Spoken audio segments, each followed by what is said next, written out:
What are your comments on that? On just the general look? You fractured your rib catching a football, so yeah, I didn't need to be carried away. You had to go to the doctor. Yeah, but I wasn't crying. I didn't miss a podcast. You also broke your foot walking. I didn't miss a podcast. It's how much time did I miss? On today's part of my take, week 3 of the NFL. Maybe not the best week, but we're going to recap every game. We're going to do fastest 2 minutes. We have football guy of the week, who's back of the week.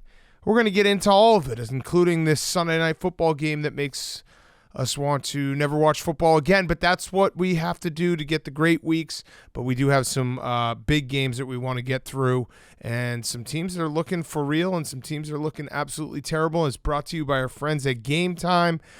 Game Time is created by fans for fans. Game Time is a new ticketing app that makes it easier than ever to score last-minute deals on tickets to sports, concerts, and shows, and they guarantee the lowest price. If you haven't given Game Time a shot yet, don't know what you're waiting for, you guys are going to love this app. We've had tons of Barstool fans using it, hitting us up on social about the great deals they are getting. I've been using Game Time all year.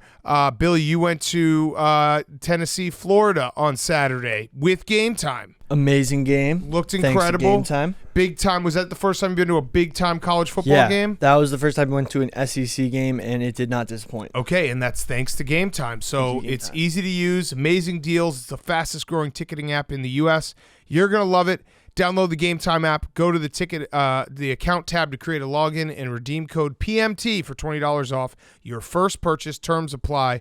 Download Game Time, last minute tickets, lowest price guaranteed with the Game Time app. Thank you to Game Time, the exclusive ticketing partner of Barstool Sports. Okay, let's go.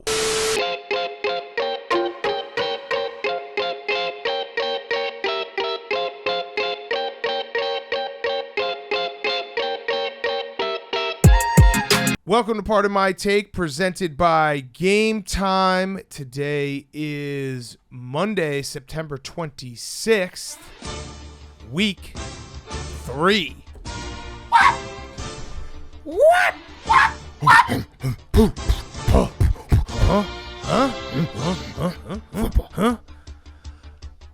We start in Nashville, where the Titans tell their quarterback Ryan Tannehill, "Wake up, Aggie. I think I got something to say to you."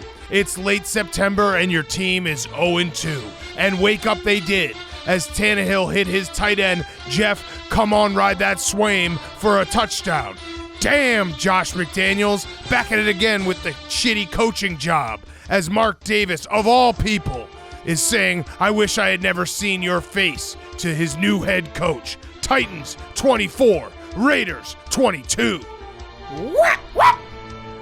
Over in Indianapolis, where Jim Irsay took the top off Ruth Bader Ginsburg and awarded Colts fans with sweet, sweet relief as the Kansas City Chief Justices passed away right into the eyes of the sun. Pat Trick Daddy Mahomes got in a fight with his offensive coordinator and said, "If you want it, you can get it. Let me throw." Lil John Taylor put up 71 yards, and the Chiefs lose to the winless Colts. What? Lose to the winless Colts. What? Lose to the winless Colts. What? Colts 20, the Chiefs 17. In a battle of undefeateds down in Miami, where the Bills went up against the Dolphins, old Mike McDaniel had a farm. They are 3-0, and on that farm he had a duck. They are 3-0, with a waddle here and a waddle there and a waddle here and a waddle there. Old Mike McDaniel had a farm. They are 3-0. It looked grim for the Dolphins as their quarterback was seeing Tua, but after going into the locker room, the doctor said he needed a backiotomy. Ken Dorsey looked like a guy whose college team lost as a 26-point favorite to Middle Tennessee as time expired. Wait, what? From? The Dolphins punted a ball into their own asshole and still won this game. Team of destiny. People are asking, Tej. Dolphins 21, Bills 17.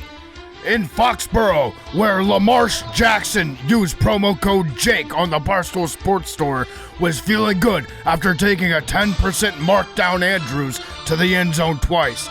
Patriots fans are saying, "What the fuck? Jones, as he threw 3 interceptions and, in a touching tribute to Nancy Kerrigan, cried, "Why me? Why me? Why me? Why me, Teach?" as he was helped off with a hurt ankle. It was a big day for Irish culture as punter Jordan Guinness Irish Stout pinned them deep, and Jim Carbaum sent a clear message to their would-be oppressors. Ravens 37, the Patriots 26. Just a heads up before we start the next 2 games. We've been scrolling Twitter a lot, going to Bleacher Report. We're hip. It's a fantastic website, Boom. We're hip. In Detroit, where Jer Him Goff went up against Kirk Cuz Him. It was a battle of elite skill players, as well as Just Him Jefferson and Adam Thiel Him battled against Him Ra St. Brown and Dia Him Swift. The Minnesota Vikings no longer have Mike Himmer as head coach, but their new guy, Kev Him O'Connell, is up to the challenge. The game came down to the final minute, and KJ Osborne caught a touchdown for the win. Vikings 28, Lions 24. Speaking of hymns, 2 of the greatest hymns faced off in Tampa Bay as Aaron Rodgers and Tahim Brady battled for what could be the final time. The Packers tried to pound the rock with A.J. Dillon, and the Bucs answered in kind with a heavy dose of Leonard Fournette. The game came down to the final 2-point conversion as the Bucs had a delay of game and Russell Gage was unable to bring in the 2-pointer. Aaron Rodgers afterwards implied that the Packers may have cheated with a Jumbotron, and we are once again asking for him to be put in prison. Packers 14, the Bucs 12. In L.A., Justin Herbert was not him. Good one, Boom. As the Jags took on the Chargers, not only did Cousins have a good day up in Minnesota, but it was a productive day for the Christian Kirk down in California as well. Teach me how to Dougie Peterson has all the bitches loving him in Duval after a 2-1 start. And Jaguars fans, don't look up, but Trevor Jennifer Lawrence has your team on the top of the AFC South. And in the words of Devin Lloyd Christmas, who had an interception today, you're saying there's a chance. Jaguars 38, Chargers 10. Huh? The Jaguars 2-1. Huh? That's why they play the games. In the desert, where the Rams and Cardinals tangled, it was Alex Cooper Kupp who started the scoring, hitting the Cards with a voodoo clam. But the game slogged after that into a defensive battle that looked like a remake of Cooper, 2 Girls, 1 Cup. Gross boom. The Cards weren't able to reach the end zone, instead settling for a side of taters. Matt Taters, that is. Vietnam Acres was Saigon for a touchdown as a running back looked back to form. The Rams 20, the Cardinals 12. Standing on the corner, Jameis Winston down in NOLA, such a fine sight to see. It's Baker, my lord, thrown to DJ Moore. Winston only threw 2 INTs against the Panthers. They had no answers, and at least the Saints look better than the Commanders. The Saints don't go marching.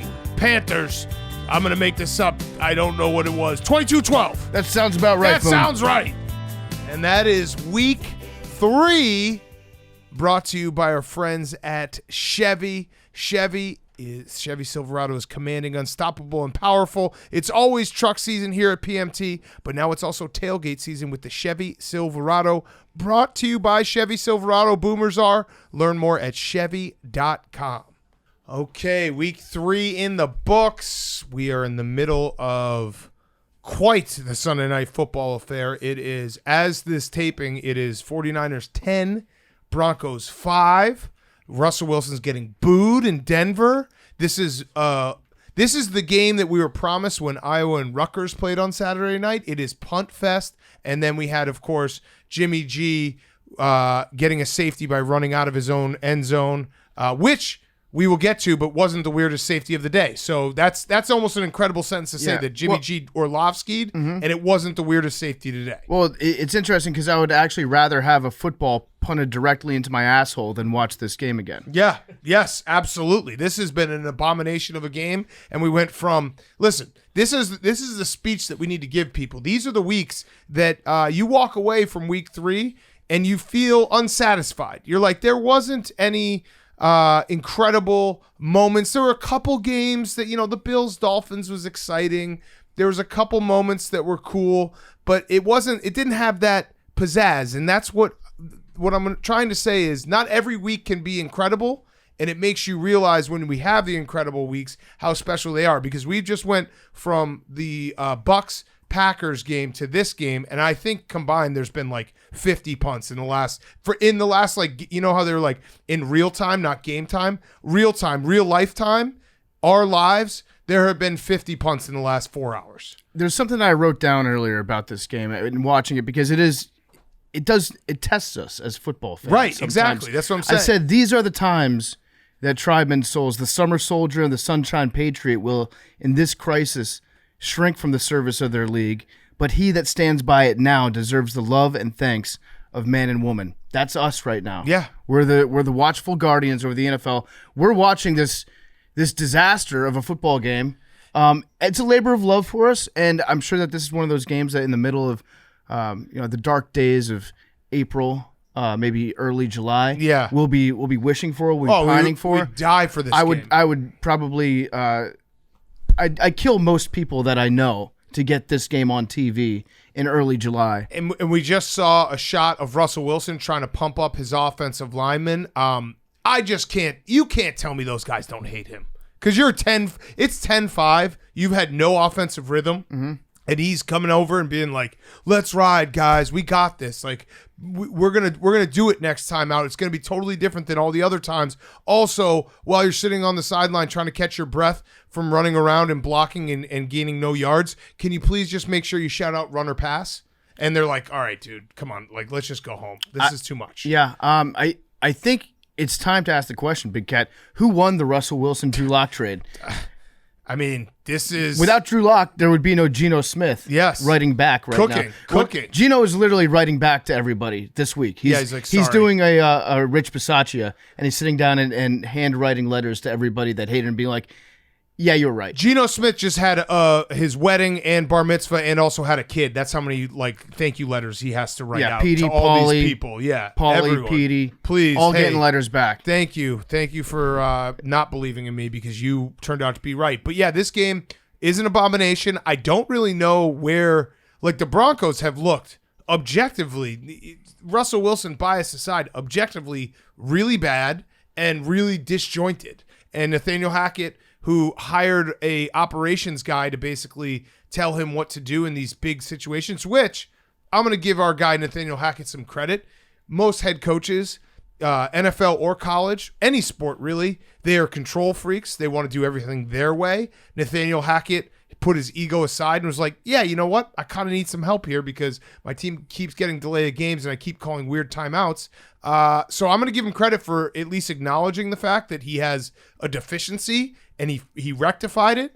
But now he should be spending more time with the offense, and it should look better than 5 points, which was a bomb field goal and Jimmy Garoppolo stepping out of bounds in the end zone. Okay, so I know what you're saying about giving him credit for it, because a lot of guys would be they would be averse to give up that sort of decision making. Now, a big part of being an NFL head coach is decision making and in-game management. I'd say that's probably a top 2 part of being an NFL head coach. But you'll remember that when we talked to Nathaniel Hackett, did the interview at Denver, we asked him what the process was like when he was interviewing for the job.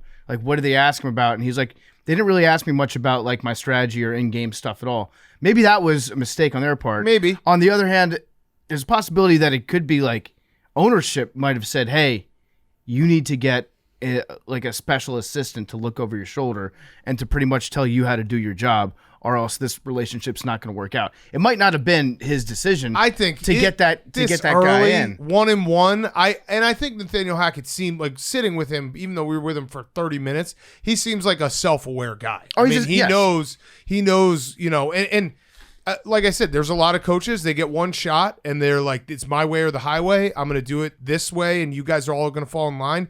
Nathaniel Hackett's probably like, "Hey, I have a pretty talented roster. This is a lifetime, dream to be a head coach. I better not fuck it up when I can't remember like delay of games and how many timeouts I have. So I still think he's making decisions. It just would help to have a guy who's just watching the game flow and being like, hey, dude, you might want to call a timeout here. So, and then obviously he lost a challenge today, which is like that new guy, just fire him. That's not the new guy's job. The new guy's job, I think, is to just be like, hey, the play clock's going down. Yeah. Like the job of that assistant is essentially to be like Tony Romo on television, be like, and they should watch out for the play clock on this one. Right. Just like whisper, hey, Nathaniel, remember there is a play clock. Yes. And it will expire if you don't get the play in. Yes. So yeah, it's been interesting seeing this Broncos offense try to move the ball at all, and Russ looks like a bunch of poo-poo out there. He's bad. He looks like he's just bad right now. Steamy poo-poo, and Jimmy Garoppolo doesn't look that much better. Now, to be fair to Jimmy Garoppolo, they've gone out of their way to say like Jimmy G was not given a playbook this offseason. Yeah. And even in training camp, because I guess they were trying to keep him pristine for any other team that wanted him. Trade him, yeah. So you could trade him away so he wouldn't be able to give away any of their secrets after he walked out of the facility. But he has not looked good. He did have the Orlovsky, which a lot of people are saying like, okay, the torch has been passed. Dan Orlovsky will no longer be remembered as the guy that ran out of the back of the end zone. Congrats, Dan, you're free. I'd just like to say on behalf of everyone, Dan Orlovsky will always be the first guy that I think of. And he ran out of the end zone. Like, he kept on going. Yeah. They had to whistle it. They had to, like, Jared they Allen. had to call Jared. They had to be like, down boy to Jared Allen because he was about to rip his head off. No, Jared Allen did a full gritty through the back of the end zone before Dan Orlovsky realized that the play was over, that he was out of there. Yeah. So he was sprinting out of bounds. It's still called an Orlovsky. It's not a Jimmy Garoppolo. If anything, this is actually, like, I know Dan Orlovsky, like, it was funny that he tweeted like freedom. But if anything, it's bad for him because now everyone's just resharing it, and more young NFL fans are like, "Oh shit, that happened in a real game." Wait, that's happened again? Yeah, holy fuck. Oh wow, this one was way worse. Yeah, way worse. So congrats to Jimmy Garoppolo. Nobody's going to remember that he drifted out of the back of the end zone in this game, but there will be a new generation of Americans that wake up. Yes. To Dan Orlovsky. And again, let's just get into it. So the first game is Dolphins 21, Bills 19. It wasn't the craziest safety of the day because the Dolphins, literally the punter kicked a ball into his player's own asshole for a safety. So a wild day of safeties. Yeah, it was awesome. This was a wild game. The Dolphins are 3-0, which is crazy. And the Bills. So let's. Can I just talk about the butt punt real quick? Yeah, go ahead. Because I feel like since you brought it up, we should get all the butt punt conversation done instead of coming back to it. You got some butt punt jokes. Well, let's fire it off. Yeah, let's go. I got no jokes about the butt punt. I'm just saying that I was going to do like a little NBA Reddit segment where they come up with stupid rules. Yeah. What if you punt a ball into your own player's asshole and he goes past the line of scrimmage? And he runs with it? It should count. Is it considered? But he can't. You have to tackle him. Yeah, if he makes it into the end zone, then that's just a touchback, right? It's not. You don't get a touchdown if you score off a punt with a football wedged in your own asshole. I think if he's got it in his own asshole and he runs like the whole length of the field and gets into the end zone, I think that should be a touchdown. But it's like it comes off the punter's foot, right? Though. Right. But I think that should be the only rule. If you get it stuck in there, that's a live ball for your team. If you have internal possession of a football, it counts the same as a forward pass. I'd agree. Yes. Okay, that's really the big question that I had. But the punter did show zero awareness on that because it was incredible. His personal protector wasn't. It's not like he was lined up in a different position. Yeah, they were punting out of the end zone, so maybe they didn't have as much room to work with, but. The dude didn't get pushed backwards into you. No. You just stepped up and you kicked a live football into your own teammate's colon. It actually proves, that whenever you have the discussion, what are the most exciting plays in sport, a buzzer beater, walk-off home run, a punt out of the back of your own end zone is one of the most exciting plays in all of sports because it's just utter chaos because everything is mushed together and like, all right, this guy probably doesn't have a lot of time. It could get blocked. You could get a safety. He could step out of bounds. It could go over his head. It is like very underrated, one of the most exciting plays in sports, and then you get this. And then you usually have a punter who's getting leveled at some point over the course of the play, and that's always fun to see, like a 115-pound guy get ragdolled. Helicopter. Just absolutely helicoptered, and the ball's flying through the air. Yep. It's a great play in sports for sure. All I'm saying is Jack Fox could never do anything like that. No. And that's our Jack Fox mention of the week. Yep. But yeah, that was maybe the most exciting play of the entire day today. Yeah, it was an awesome, and the picture that came out of it, the guy who just, I mean, I guess he was just ready. He was like, he probably said to himself, like, what if he fucking punts this right into his asshole? Like, I got to get ready. And he gets his camera ready because it was perfectly timed where he got that picture. It's a lesson to the kids. You don't have to get ready if you stay ready. Yep. At any moment, somebody could get a ball kicked up their ass. Yep, right up their asshole. So, yeah, this game, though, let's talk about this game because I'm not worried about the Bills. I think the Bills will be fine. They do have a lot of injuries in their secondary. I am worried about the Bills being so Josh Allen dependent that he has to be superhuman in games like this. So I went and looked it up because I was just curious. So Josh Allen, he dropped back 73 times today. And when we were watching this game, we were joking like they just can't, even when they were on goal line, it's like here would be a nice time for them to be able to run the ball. And the Bills just can't run the ball. They for whatever reason, they haven't been able to run the ball the last couple of years. And every now and then it rears its ugly head. So I looked it up. Josh Allen, in his career, and this is actually only the last like 2.5 years, so it's not even rookie Josh Allen. In his career, he has attempted 47 or more passes in 8 games. The Bills are 1-7 in those games. So basically, when Josh Allen has to become Superman, they don't win games. And in those 8 games, the Bills rushers not named Josh Allen are averaging 51 yards per game total. So they basically, it's like the script of he's their entire offense. He has to throw the ball a ton of times, and they can't run the ball. And you get games like this where they had the Dolphins ran 39 plays. 39 plays. It's insane. The Bills had the ball for 40 minutes. The Dolphins ran 39 plays, and it was like Josh Allen has to. It was actually kind of similar to that game against the Jaguars last year where they lost like 9-6. And it was like every play, every snap was the same. Josh Allen snaps shotgun, has to run around, do something crazy. No one's open, and then they lose the game. I think that's what it felt like. I think the Bills just can't play in Florida because they had the Jacksonville game last year. They had the Tampa Bay game last year, and they have this one. They are not they're not built for whatever that is, a Commonwealth, a state, the Sunshine State. They're not built for the Sunshine State. They're also not built to win close games at all. Yep. So they've got 20 straight wins by double-digit scores, and they have 0 wins in their last 6 one-score games. Yes. So they just can't do it when it's close. 0-6 when the game's decided by 8 points or fewer, and you saw it because it was essentially like the small little things, the not being able to clock it at the end of the first half, not being able to clock it at the end of the game. Josh Allen fumbled on his own 10-yard line. That throw the only throw he really missed all day was the one where it was like a sure touchdown throw at the end of the game, and he just skipped it.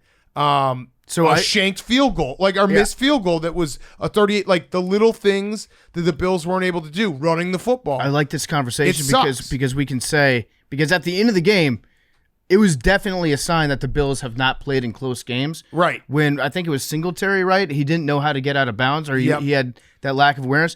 The Bills are too good that when they win games, they don't get the practice for situational football that you need to eventually be able to win close games against good teams. So the Bills need to get less good at football in order to get better at football. Yeah, they need to figure out a way to start winning these ugly games because these are the games that you play in the playoffs. I'm not worried about the Bills, but it was shocking to see how little they could be able to run the ball. And it's also funny because there's always the new analytics of the pass is so much better than the run, but then you talk to anyone who played football at a high level, and they're like, no, running the football is a lot more about attitude and your team's toughness, and you have to be able to do it because you can't just be like, hey, big 300-pound offensive lineman, run backwards for the entirety of a game and block. It just doesn't work that way. You have to go forward. So I'm not worried about the Bills, but it was one of those things hey, maybe you can't have Josh Allen do everything all the time.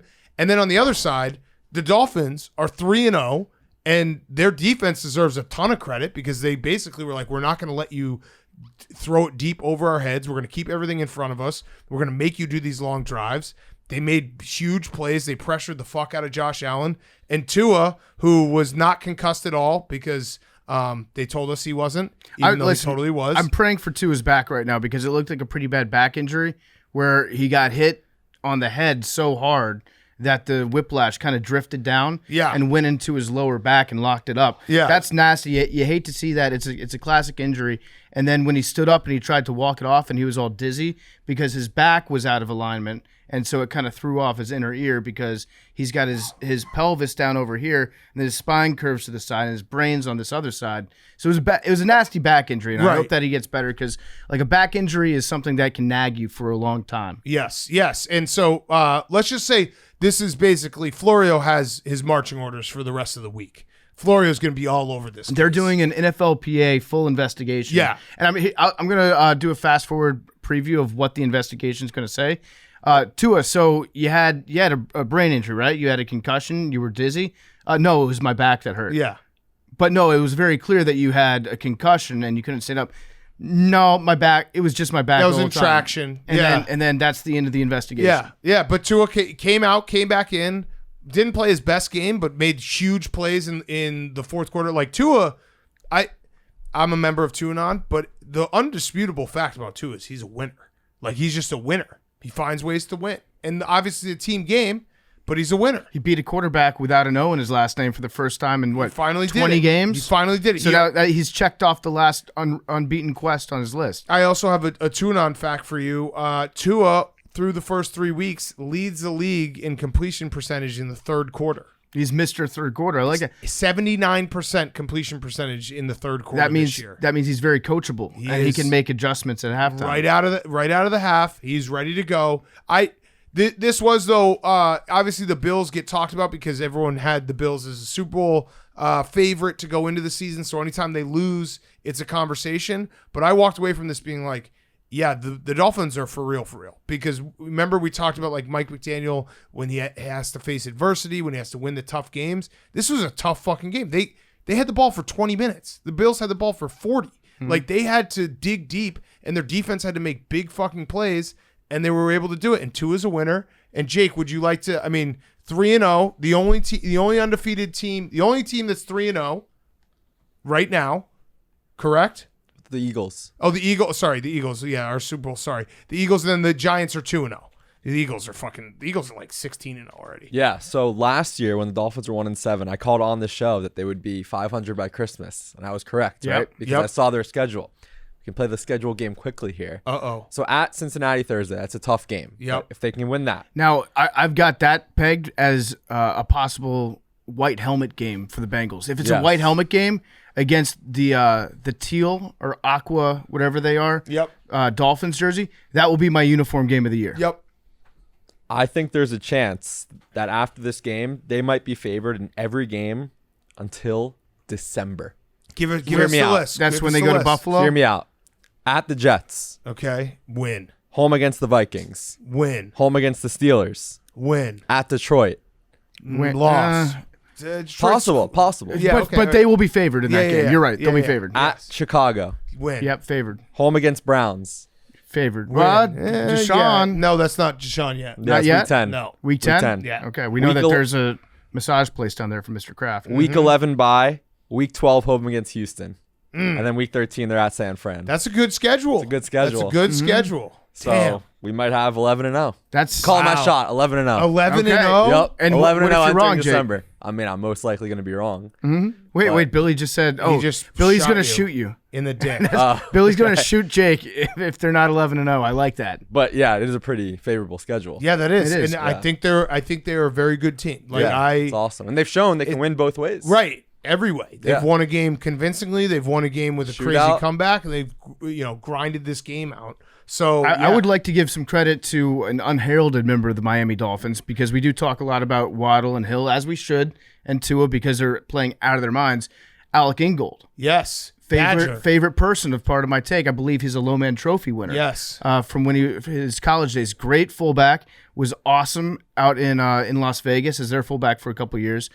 He's the Kyle Juszczyk of the Miami Dolphins because McDaniel's coming over from San Francisco where they have Juszczyk, and they're using him as like he's not a Kool-Aid man body like Patrick Ricard. He's like a barrel drink guy. If you remember having those, and he's got a thick neck. He's got a thick neck. He's catching balls out of the backfield, but he's fun to watch because he's getting downfield and just burying people on blocking assignments, opening up lanes for like receivers after they catch the ball. He's making the field more open. Yes. And he's really fun to watch. So if you haven't watched Ingold in action, give him a look. He's one of our favorite players. Yes. And yeah, I'm buying on the Dolphins. By the way, the Broncos did score a touchdown. That was crazy. They actually showed a sign of life with some offense. So now we have a decent game. Is it 11-10 to scoregami? Steelers 11, Chargers 10, November 16th, 2008. We can get 18-11 if they score and go for 2, which is possible to make it 7. That's what we're rooting for. Yeah. Imagine if we get a live scoregami on the show. That'd be probably wild. the most listened to episode of all time. Truly wild. For all the math and football fans out there. We should also talk about Ken Dorsey. Yeah, Ken Dorsey after the game, out. he got done dirty by CBS after the game because they knew that they had gold when they showed his freak out on camera. After Singletary did not get to the sidelines, they didn't have enough time to spike the ball. Ken Dorsey got so mad, he just started smashing everything in front of him. Everything. And then once he smashed his tablet, shout out Tom Brady, he realized he didn't have anything else to smash. And all he had was like papers.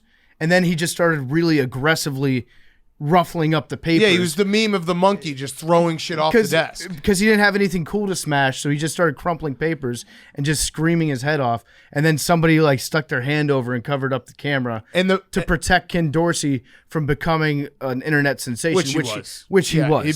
He became, and you could see like the coaches in the background just being like, "Whoa, dude, like take it easy." Chill like out. it was a real life Andy Bernard situation when he punches the wall. It's the Where it was regular like, season. Oh, dude. He's like, and he probably actually turned to everyone and was like, that was a little overreaction. But and then the clip went viral of him. I don't know when it was. It wasn't after the game. It was earlier this summer. Yeah. When he goes, I'm not like, I don't think I'm a psychopath or anything. Ha ha ha ha ha. Yeah, he laughed like a psychopath. He did the Jeff Bezos laugh. Yeah. He laughed. He's like, yeah, I'm not a psychopath.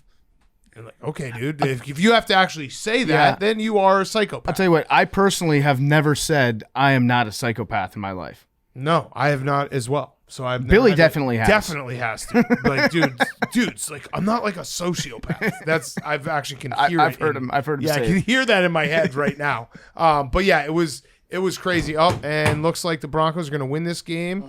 Well, there's still three timeouts for the Niners, but yeah, Jimmy G just threw a pick. Hank just let out a huge sigh. Oh man. And all that booing of the Broncos and all that stuff we talked about at the beginning, they still didn't look good. I still don't think they looked good. A win's a win. A win is a win, though. Don't apologize for a win. Yeah, don't apologize for 2-1. Okay, Colts Chiefs next game up. Colts did it. They finally won a game. This is like the Ayesha Curry. I swear it's rigged because this stunk. We talked about it on Friday how much this game stunk. How the Colts were the play because it just made no sense. They looked terrible, and the Chiefs are the Chiefs. But credit to the Colts because they won a game. The roof was open. It mattered. Credit to Jim Irsay. Yes. Credit to this podcast. So sometimes we're so dumb and so stupid on this podcast that we actually end up being the smartest people in the world. And this is one of those rare instances where our stupidity was miles ahead of any algorithm, of any mathematical genius out there. I don't care what spreadsheet you're looking at. We're the only ones that said we're betting on the Colts if the roof is open. Mr. Irsay opened the fuck out of that roof yesterday. I have never seen a brighter stadium. And in the fourth quarter, they go to Travis Kelce in the end zone. The Chiefs throw a pass directly with the sun in his eyes at the last minute. He drops it. The roof won that game. For the Colts. Also, there was a muff punt on the very first possession. That's another roof turnover. So I watched the muff punt because I was like, ooh, can we give this to the roof? It did look like it was fully shaded, but I'm still going to say it was the roof. Well, he's looking up at the blue sky. Right. It's Sky harder. Moore. It's harder. Yeah, Sky sucks. Moore. That's his name. But yeah, he's not. Maybe he's Sky, not great. Sky less, if that's how you're going to act. Yeah, that basically was it wasn't the game, but the Colts couldn't move the ball offensively. They punt. He drops the ball at like the 5-yard line. He also had one that he didn't field, and it got down to like the 1. Yeah. So they The Chiefs aren't a perfect team. We're finding that out. There's only one perfect team. It's the Eagles, but the Chiefs are not a perfect team. I'll say something nice to the Colts fans to the Chiefs fans rather, because it was a tough game. It was a tough game for a couple reasons. One, obviously, like special teams turnovers stink, but also the extended drive because of the Chris Jones penalty when he just yelled at Matt Ryan. Yes. I think he just cussed at him, and the referee was like, "You're not allowed to cuss." And threw the flag. I think the biggest problem with that is it's Matt Ryan. Right. We said it. Yeah. You can't cuss at Matt Ryan. Like, Matt Ryan's not gonna hurt you. It's like cussing at like a Labrador puppy. Yeah, we said it as it was happening. I was like, there's nothing that Matt Ryan could say that would make you that upset. So the refs were just like, dude, it's like, what are you talking about? It's Matt Ryan. Like, there's no way that he elicited this reaction from you. You're way overreacting, flag 15 yards. It's the very definition of chill out, man. It's not that serious. Right. No, as it was happening, we're like, there's no way Matt Ryan said anything bad to Chris Jones. Nothing. And any cuss word, any phrase that you could utter at Matt Ryan gets amplified by like a million because it just seems so one-sided and lopsided. So they're going to overcorrect on you. I think they just sacked him with like 3 guys. I'm pretty sure Chris Jones he laid on him a little bit on the way up, kind of pushed him, and then he said something to his face, and it's like I was actually saying, because I bet on the Colts, I was like, that's elder abuse. Like, you can't do that. That's Matt Ryan. He's barely holding it together. I think he fumbled another 2 times today. He's getting to the point. He's like when your grandparents are so old and you need the big numbers on the phone so they can see it. Like, Matt Ryan needs like a smaller ball because he's fumbled 7 times in 3 games so far. He doesn't have the dexterity to hold on to the football anymore. You can't do that to Matt Ryan. He's reached the point in his career where he starts to flinch and like wince while he's in the pocket before he ever gets sacked. Like, he sees a defender coming at him unblocked, and the second that guy gets free of his blocker, Matt just starts to curl up. Right. He's like, this is going to suck. Please don't do this again. The other big play from this game, and I think the Chiefs, this happens, it feels like this happens once or twice a year to these Chiefs, Andy Reid Chiefs, Patrick Mahomes Chiefs, where they just get way too cute with it. A pretty significant play, 4th and 10 on, I think it was like maybe the 25-yard line. They go for a field goal. They do a fake field goal, a designed fake field goal where the holder tries to pass to the tight end. And it's like, dude, you have Patrick Mahomes and Travis Kelce and all these guys. If you're going to go for it, just go for it. Why would you have a holder, a punter, throw the ball instead of Patrick Mahomes? So they got too cute. And it's like, it makes no sense. Leave your offense out there and just go for it instead of doing whatever the fuck that was. If you're going to do a fake field goal, what was that noise, Hank? Oh my God. Are you okay? Was that a yawn? No, the Niners. By the way, Hank's been on like an all-time night for yawns tonight. We're doing a show over here. Hank is just trying to sweat out his bet. The Niners muffed the punt, and Hank just screamed, "Oh, ball!" No, that wasn't what you said.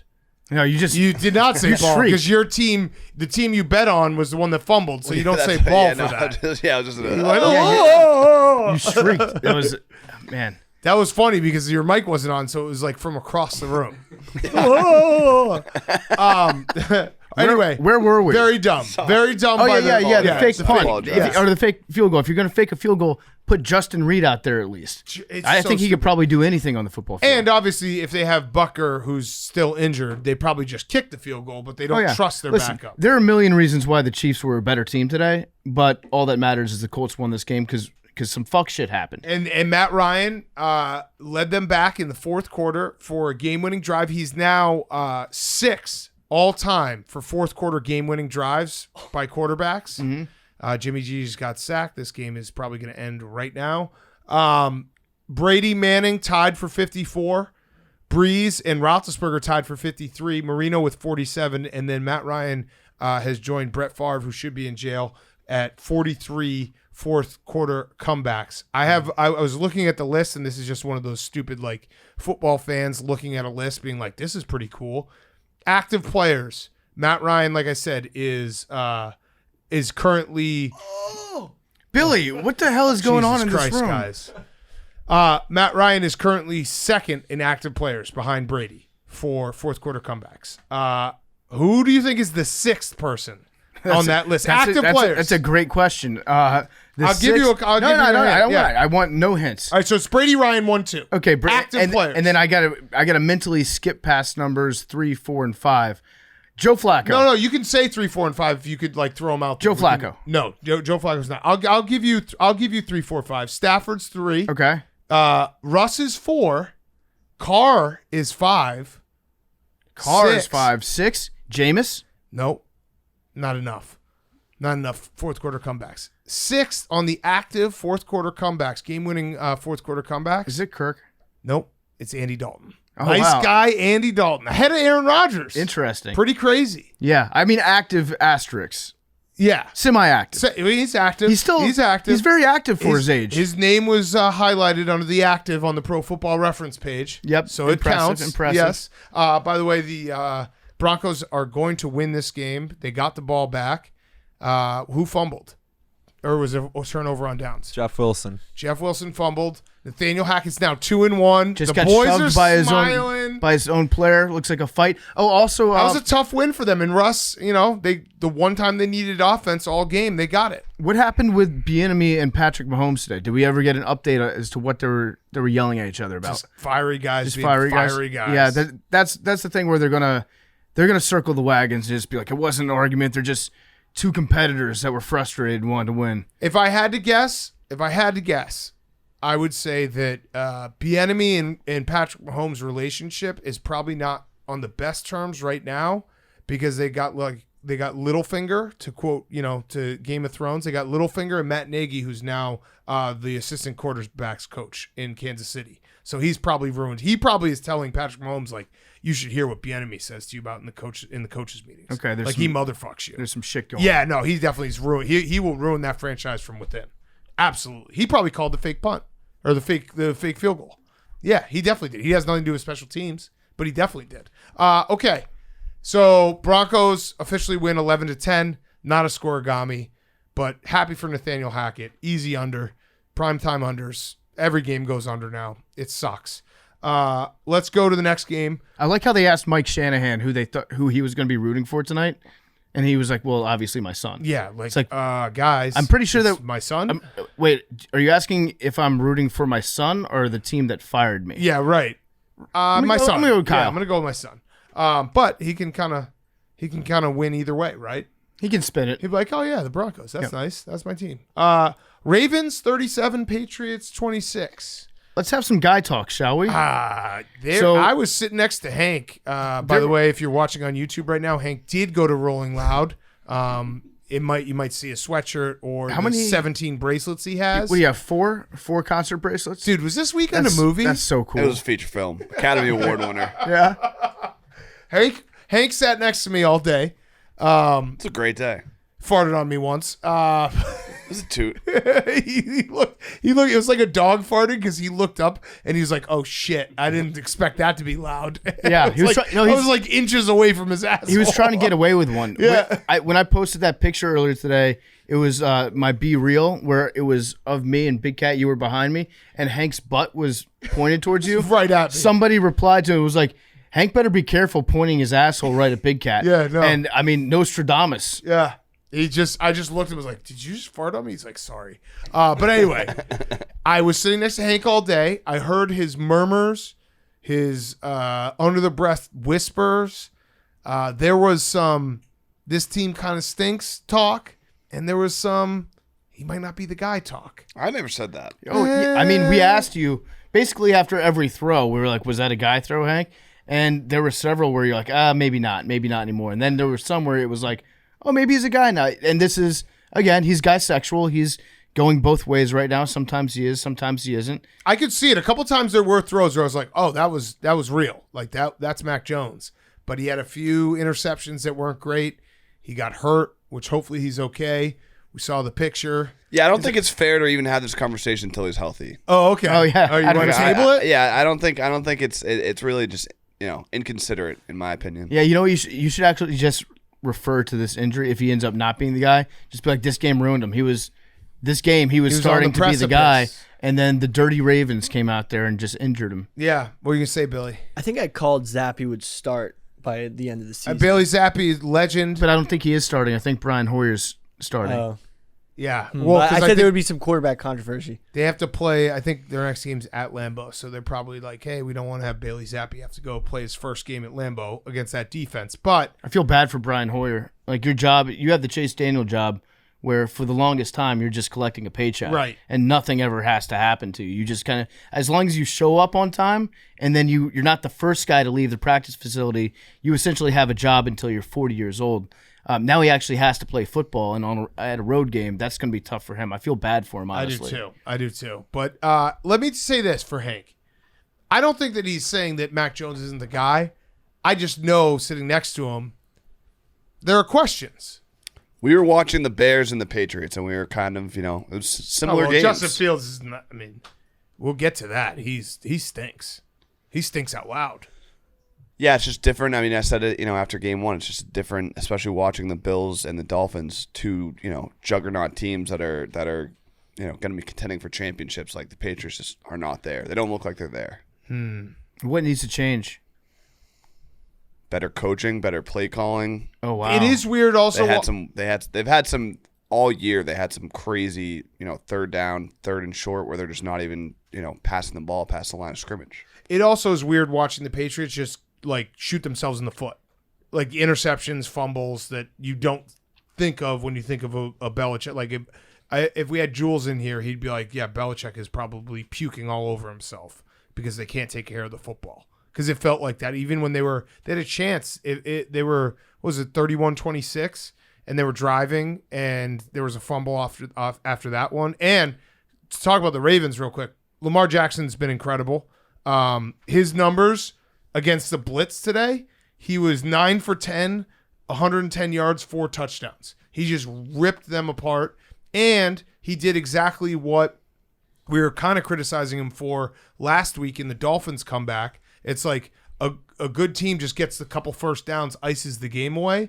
They got the ball up 31-26 on their own 27 with 5:28 left. Lamar went 7 plays, 73 yards for a touchdown, and he accounted for every single yard, passing or running. He was every single yard. Pretty good. Every single yard. And the game, it did that thing where the Ravens would take a considerable lead, then the Patriots would cut it to 1 score. So they're always kind of breathing down their neck for at least the second half. And it showed a lot of guts for the Ravens to be able to go out there and do that. Because they haven't always been able to do that, to hold teams off as they're coming from behind, especially because their defense kind of stinks. Yeah. Now I saw that, I think it was a forced fumble by Kyle Hamilton from Notre Dame, the first-round guy. Yep. I admittedly haven't been watching any film on Kyle Hamilton, but I do know that he forced a fumble in the fourth quarter of this game. So as far as I'm concerned, he was a great draft pick, and that will stay in my mind until he does something in the playoffs. Well, he needed that play because remember the last time we heard from Kyle Hamilton was the one-on-one drill that someone had videotaped from fan night for the Ravens, and he got burned, which it's one-on-one receiver safety. Like, the receiver should win that every time. And so everyone's like, damn, what a bust. So this was good for him that he now has that washed away. He has a highlight. Yeah, because that was my opinion of him from up until that moment. So when I'm watching a first-round pick that my team just acquires, I like to imagine as the season goes along, I do mental clip outs of highlight plays, and I can start to put together in my own brain what their highlight reel is going to look like at the end of their rookie season. So then I can go on YouTube and be like, Kyle Hamilton rookie year highlights, and sit down and watch at least a couple sweet plays, big hits to let the bodies hit the floor. Yes. As the soundtrack to yes. But yeah, Lamar looks awesome. I don't think the criticism there is really no criticisms you can have of Lamar anymore outside of he hasn't won a Super Bowl. He poops too much. Yeah, and he poops too much. He hasn't won a Super Bowl, but everything else, and he is going to make so much fucking money because this is a bet on yourself year. Yeah, and the Ravens defense is not great.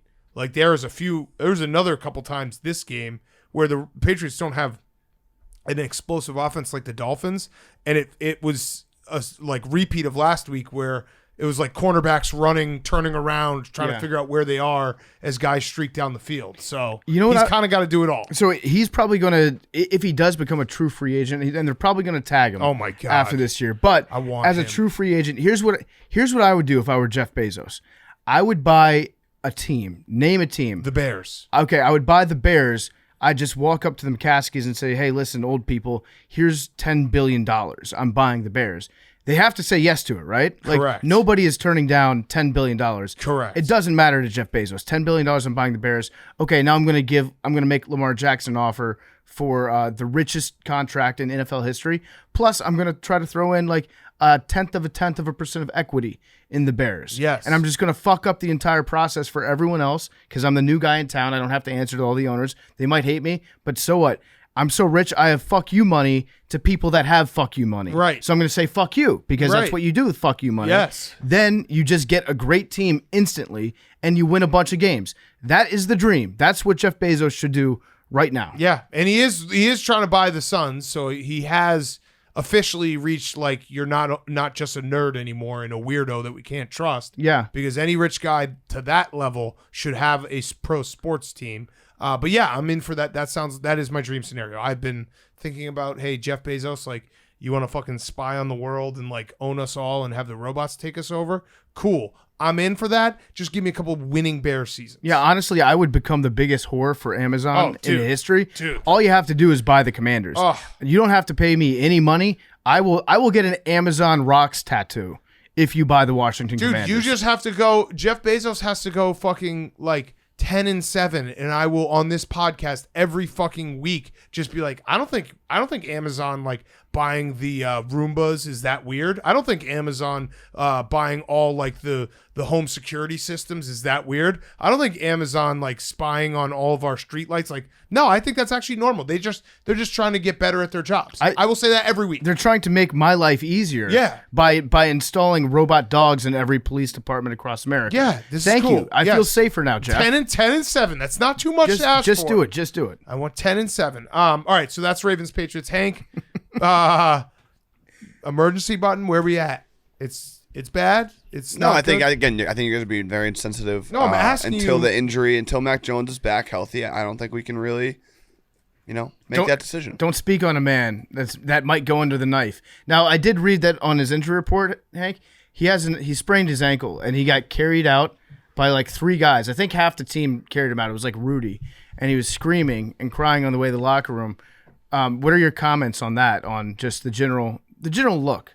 You fractured your rib catching a football, so Yeah, I didn't need to be carried away. you had to go to the doctor. Yeah, but I wasn't crying. I didn't miss a You also podcast. broke you broke your foot walking. I didn't miss a podcast. It's How much time did I miss? Well, he hasn't missed a game yet. Yeah, That's true. That's a fair point. Well, he did miss the end of the fourth quarter. Yeah, but I he just think hasn't you're missed a game yet. not being very sensitive, and these are real human beings that are laying their bodies on the line for the sake of us and for our entertainment, and you should respect that. This will also be a very good test of whether Bill Belichick has still got it and actually believes in Mac Jones, because if he does, he will just find whoever took that picture and have him killed, because that was a fucked up picture to have taken. Like that, He looked like he was in a lot of pain. Someone got into a spot and like, I'm gonna get this and put it out there. So if Bill Belichick is still got it, he finds that reporter and they're going to the gulag. It did look like he was dead, and then when the injury report comes out, It looked like someone took like his internal organs out. something doesn't make sense. You know what I would do if I were him and they diagnosed me with like a high ankle sprain, knowing that picture was out there, I'd have the doctor come in and do like Kathy Bates from Misery with a sledgehammer. Just break it. Please just break it. Just for me. smash it before anyone can see me in the media. Okay, before we get to the next game, quick word from our friends at Instacart. One thing everyone can agree on is that Instacart offers everything you need to load up on snacks without missing a minute of the game. Someone was mentioning buffalo chicken dip today. That's perfect. That's what you get for Instacart. That's what you get from Instacart. You don't have to get off your couch. Chili season's about to be here.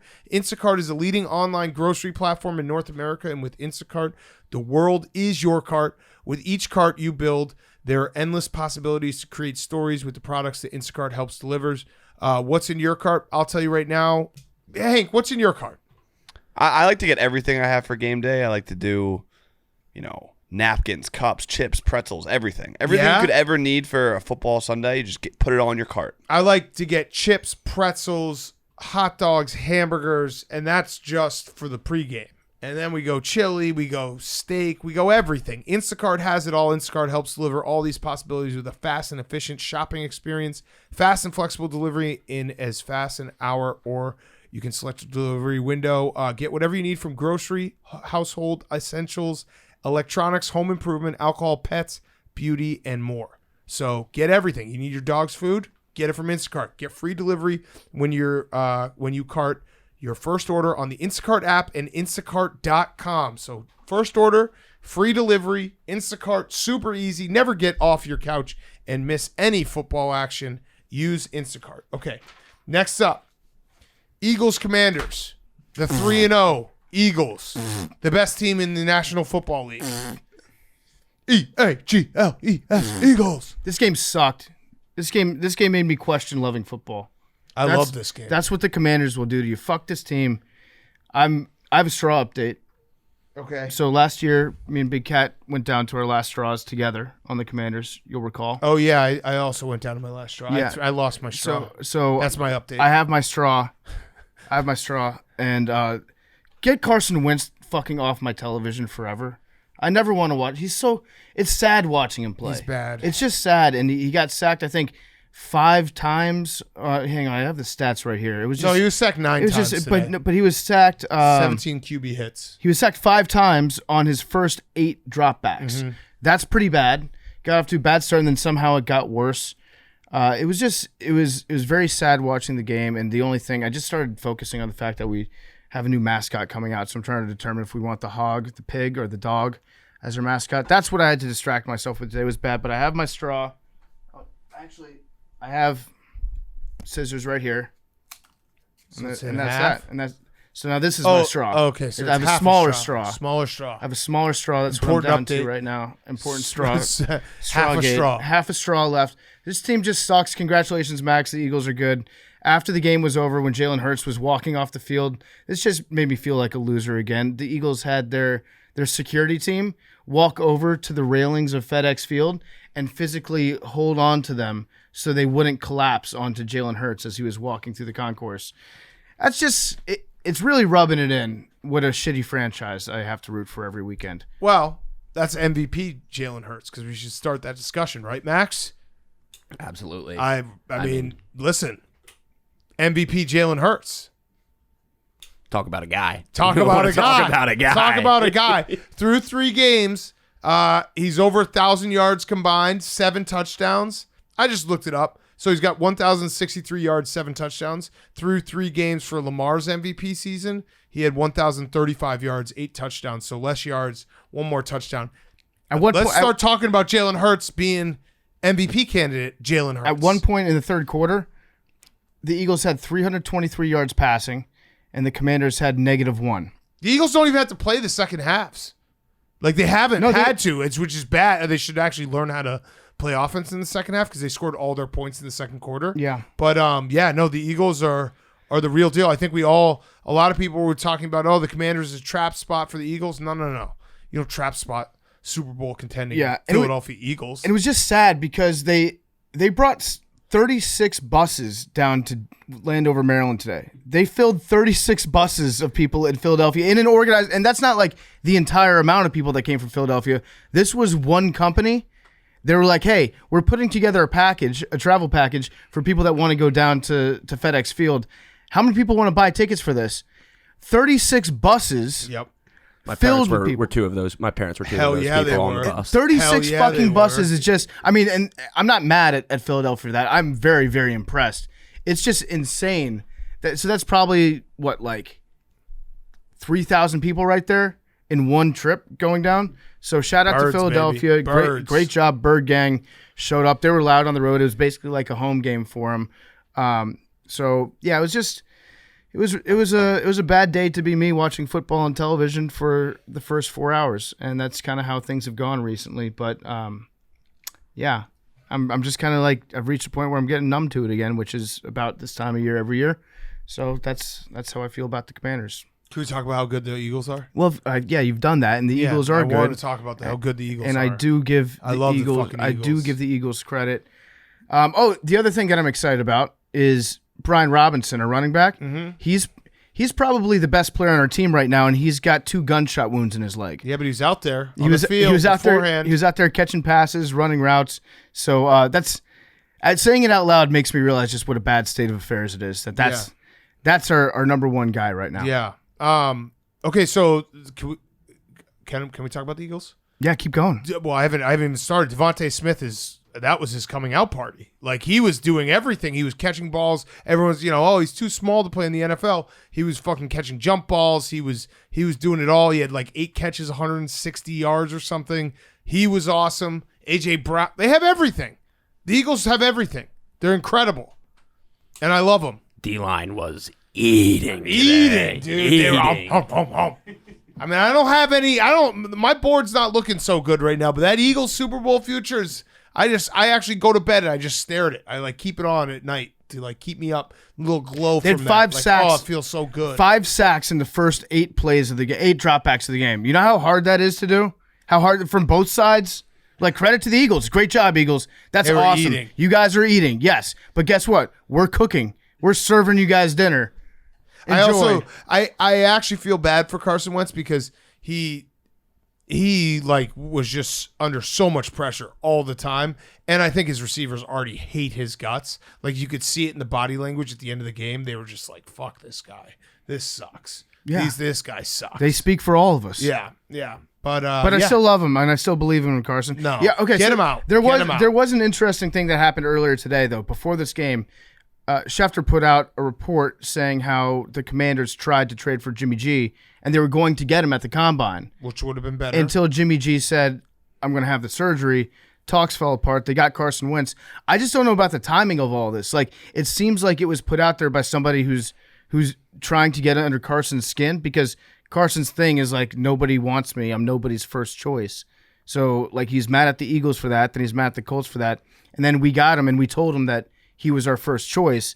And then somebody puts out a report being like, yeah, they actually didn't want Carson at all, right before he's going up against his old team that he's still mad at for not making him their guy. Yeah. It just seemed like a really interesting time for it to come out. Now, I'm not saying that there's anything like nefarious about it. I think that Schefter just kind of squirrels away scoops in the offseason, because like he knew that this story was a thing back at the Combine, and he just like hides them and schedules them to write about over the course of the season so he can drip out old news that's new to us. Yes. And so I think this was maybe just a coincidence timing thing that he said this on the same week that he was playing against the Commanders, or that he was playing against the Eagles. But still, that probably didn't help Carson Wentz's confidence when his confidence is as shaky as it can get. Definitely not. Max, I'm reading the room right now. We'll talk about the Eagles later offline. We'll just hype each other up offline. Yeah, no, it's bad. I just think Carson Wentz he's one of those dudes that has a personality that, like, he can't fix it. He doesn't know why he's annoying, but he's really annoying to everyone. Yeah. He just can't fix it. He's probably tried. His wife has probably given him tips. He's probably like trying to take classes on how to be a better teammate, and he just can't do it. I think he needs to get an awesome dog. He probably has like. You don't think Carson Wentz has like 17 fucking Labradors and hunting dogs? Oh no, that's the thing. He probably does have like 17 hunting dogs, but they're always like away being kenneled somewhere for training for hunting. Oh, he definitely has some labs too, dude. But he takes some pictures with his family. And, I feel like Christmas his labs are like trained to be working dogs, and they're not like boopable tummy scratch dogs. He definitely has a lot of dogs, because that's part of his plan. It's like, if I get a dog, people will like talk to me. Yeah, it works. Trust me. That's why I got Leroy. I don't think that's going to work that doesn't even work for him. Yeah. That's how bad his personality is. Carson Wentz, nice guy, probably. Weird. Maybe. Weird guy. I don't know for a fact that he's not a nice guy. That's the nicest thing I can say about Carson Wentz. I actually probably would say he is a nice guy. Again, there's something probably about him that just bothers people. Oh yeah, look at this. This is I like envisioned it in my head, and that's exactly what it looks like. The 3 beautiful golden retrievers for his Christmas card. Carson Wentz is a dog guy. He's tried that trick. It hasn't worked. Okay, those are beautiful dogs. Then be the first person on your block to get like whatever the latest video game. Like be the first one to get GoldenEye. Yeah, the new GoldenEye that's coming out, and then make everybody come over and want to hang out with you. Right, and then they'll just be like, we don't want to play video. We don't like GoldenEye anymore. He'll be like, you want to stay for dinner? Yeah. I gotta go. Yeah. Can I just borrow the N64? I'll bring it back. Yeah. While you eat dinner. Wild stat for this game. Okay. Last 3 undefeated teams in the NFL: Dolphins, Eagles, Giants. January 8th, 2018, national championship game for Alabama. Tua was the Dolphins quarterback, replaced Jalen Hurts on a TD pass that won the game on a play called by Brian Dable. Brian Dable, yeah, coach of the Giants, 3-0. Damn. Crazy. That is. I was gonna say, I think it's wild. It's not crazy. It was like, where does Daniel Jones fit in here? He was going like 6-5 at Duke. No. Okay, that is wild. That's a wild stat. All right, next game, Vikings Lions. Just the perfect Lions loss and the perfect Kirk Cousins check down fest, and then he makes one big throw at the end, like a golfer hitting like a birdie on 18 and being like, yeah, that guy's a guy. Yeah. And he didn't complete his first completion over 20 yards for the entire day was the game-winning touchdown pass to KJ Osborne. And if you watch this game with your two eyes, he was doing check down Kirk and he was struggling and Jared Goff was outplaying him, but the Lions did Lions things.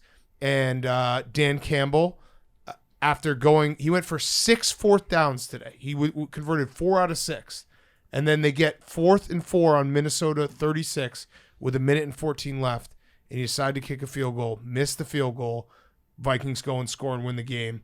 Afterwards, he said, I freaking regret my decision there at the end. Yeah. Which I like the frickin'. So it was a 54-yard field goal that they tried. They missed. That ended up costing them the game. I think Dan Campbell, you should just go for those. Like, yeah, Big Cat said you went 4 for 6 on 4th downs. Just go for those because you're in like a great position this year where nobody really cares if you win that many games. No one cares if you win. You're probably going to end up going somewhere between like 3 and 8 wins this year, and nobody really cares as long as your team keeps showing improvement.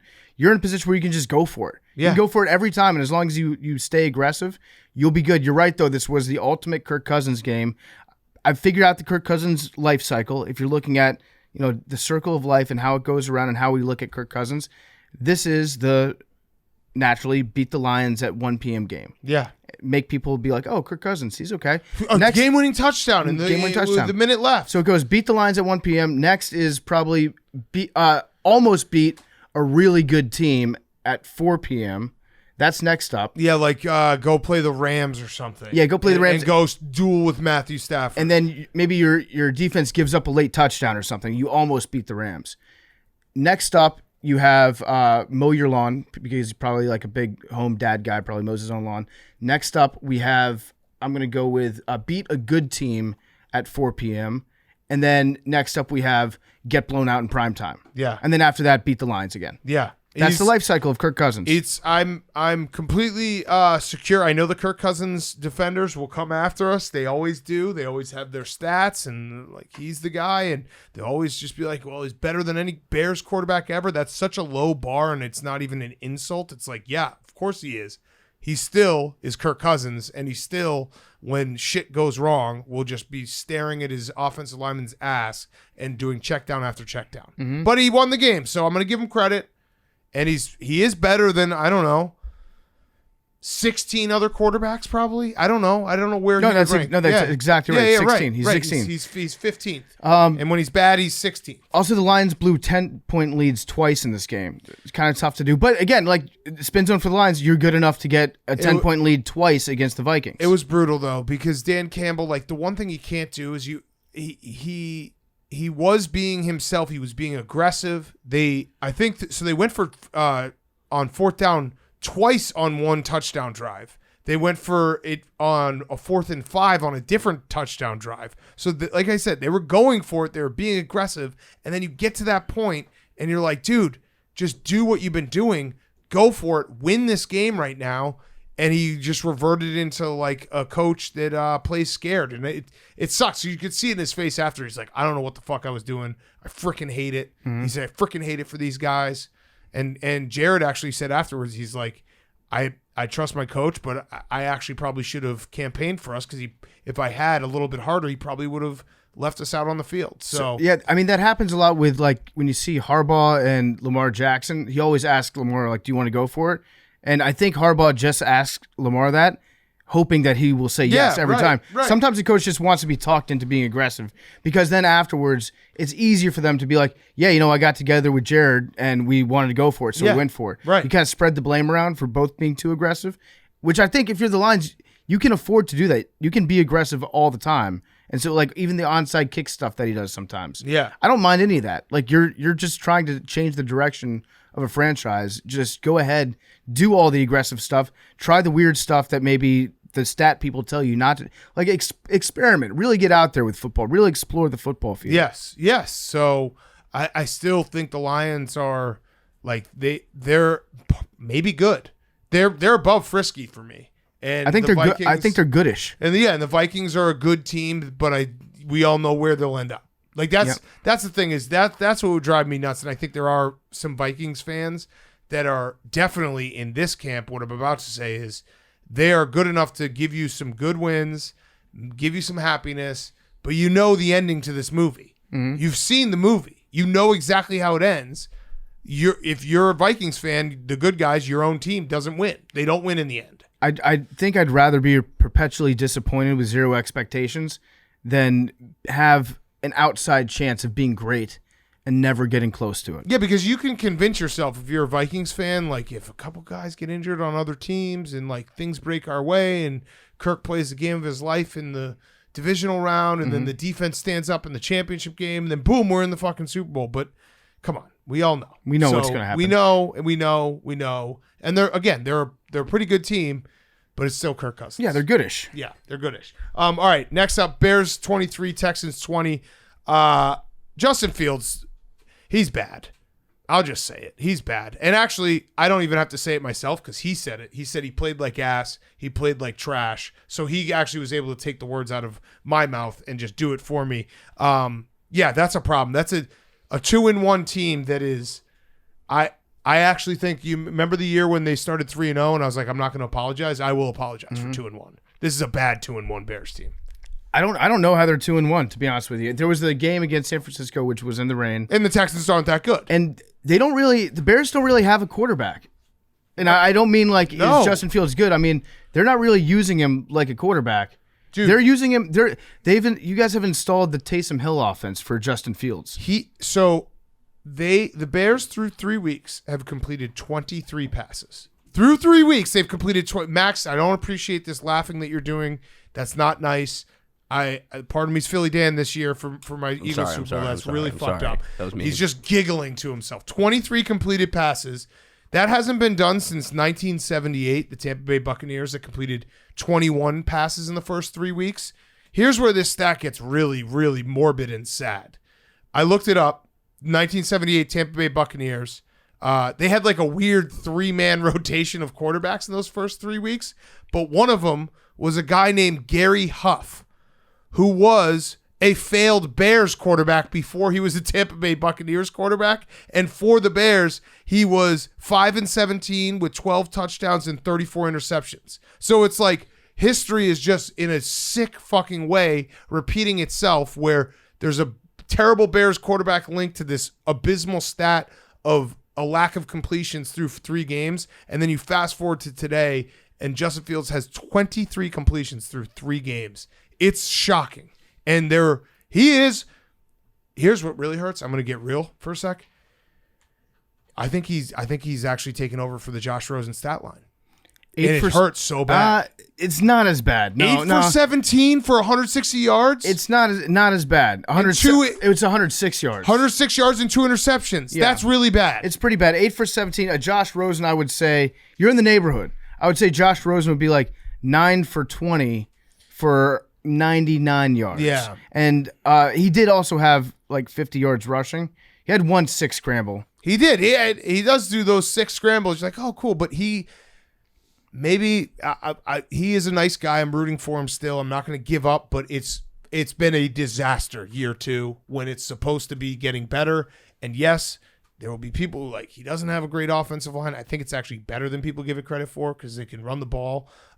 He does not have weapons, but there's still just like a lack of vision and just anticipation, all these things. So you have cap space, though. We do have cap space coming. We should use it all on Roquan Smith because he basically won this game. He was all over the field. He had 16 tackles and an interception, just fucking exploding on dudes. Mm-hmm. And Khalil Herbert, shout out our good friend Tom Fernelli. Hank, you might have had this take, but Tom just will text constantly about the Bears, and he has been saying for a year and a half that Khalil Herbert is a better fit for this system than David Montgomery. So today was his day because David Montgomery unfortunately got hurt, and Khalil Herbert was insane. 150 yards, crazy, 2 touchdowns. Texans are bad. Bears are bad. Justin Fields is making me sad. There's a summary. That's about it. That's it. That's a perfect ending. I don't really have anything else to contribute about this game because it wasn't on the Red Zone channel ever. And no, we had it on the quad box. We had it on the quad box. Yeah. And I think they mercifully even just cut out the feed a couple times and wouldn't even show that to us. Yeah, shout out me. I was like, listen, I know no one wants to watch this game. I'm gonna figure out a way to put it on the quad box so I can just squint at it and hope that I can, see something that I like. And I didn't see anything I liked. They won the game. They're 2-1. I apologize for 2-1. Justin Fields, again, has made me... Gary Huff. We're talking about fucking Gary Huff. 23 passes completed in 3 weeks. That is so hard to do. It's very difficult. That's insane. 23 passes and 3. They're averaging, what would that be, like 7.333 completions per game. That is the Taysom Hill offense. I'm pretty sure Tim Tebow had those type of stats when he was playing. It's a complete catastrophe. I'm just looking it up. Jimmy G, who played not great tonight, had 18 in one game. Russ, who didn't play well tonight, had 20 in one game. It's hard. It's hard not to complete. It's hard to have incompletions in today's NFL. Mm-hmm. Everyone completes passes. That's all they do, except the Bears. All right. Let's do a quick word from one of our sponsors, then we'll get to a couple more games. Yeah, before we get to more games, brought to you by Coors Light. I love Coors Light. I was drinking some Coors Lights this weekend. The mountains were blue. The clients were entertained. Our weeks are filled with deadlines, responsibilities, and just stress in general. But it's college football season. When the weekend hits, you've got to protect your chill. So this season, make time to chill out and catch the game at your favorite bar. And while you're at it, order an ice-cold Coors Light, the beer that's made to chill. Protect your chill this season with Coors Light. Coors Light is the beer of college football. Whether your team is a powerhouse with a record to keep or an underdog with a point to prove, one thing's for sure, it's going to be a hell of a season.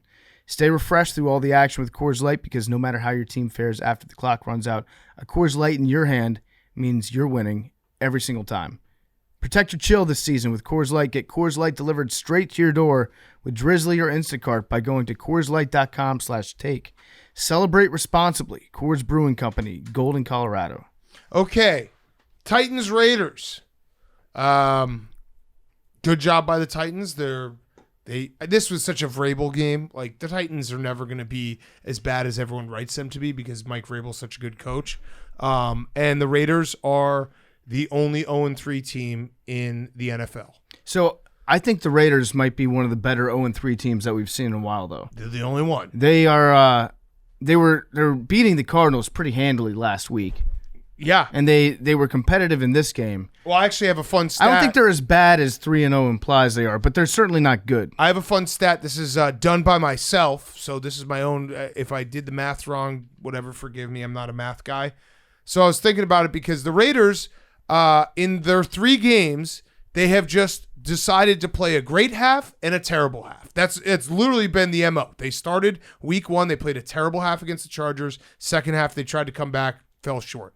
Week 2, played an insanely good half against the Cardinals in the first half, just shit the bed in the second half. This week, same thing. The Titans kicked their ass in the first half. The Raiders tried to come back, end up losing because they can't get a 2-point conversion. So if you take the bad half Raiders, they played 3 games, so 6 halves total. If you take the bad half Raiders, so half of those halves, right? Three halves. 3 halves total. If you take half of their halves, okay. Yes. They are outscoring their opponents 70-16. If you take, that's the bad half Raiders. They're getting outscored 70-16. The bad half Raiders. And if you take the good half Raiders, they're outscoring their opponents 48-7. That's how lopsided it is. Yeah. It's just basically they decide one half they're going to play well and the other half they're going to suck. You don't know which half it's going to be, and it ends up with 0-3. Mm-hmm. This game looked like, just an eyeball test, it just looked like the Titans kind of kicked their ass. Well, in the beginning, They just looked like a tougher team. Even when the Raiders were playing well, I was still thinking to myself, like, the Titans they're just beating the shit out of the Raiders right now, just like from a physical standpoint. And I think that's what Mike Vrabel does when his back's against the wall. He's like, let's just get into a fight. Let's just fight in between the whistles out there and try to win the game. Now, they shut him out. The Raiders shut him out in the second half. Like they just can't figure out how to play a full game. It's crazy. It's crazy to watch. So I'm looking at the box score right here, 24-22. I'm looking at this. I'm trying to look at the second half split in terms of like the play calling for the. Yeah, well, for the Titans, but Tannehill threw a pick. He fumbled. It also felt like they were trying to bleed the clock out in the second half a lot.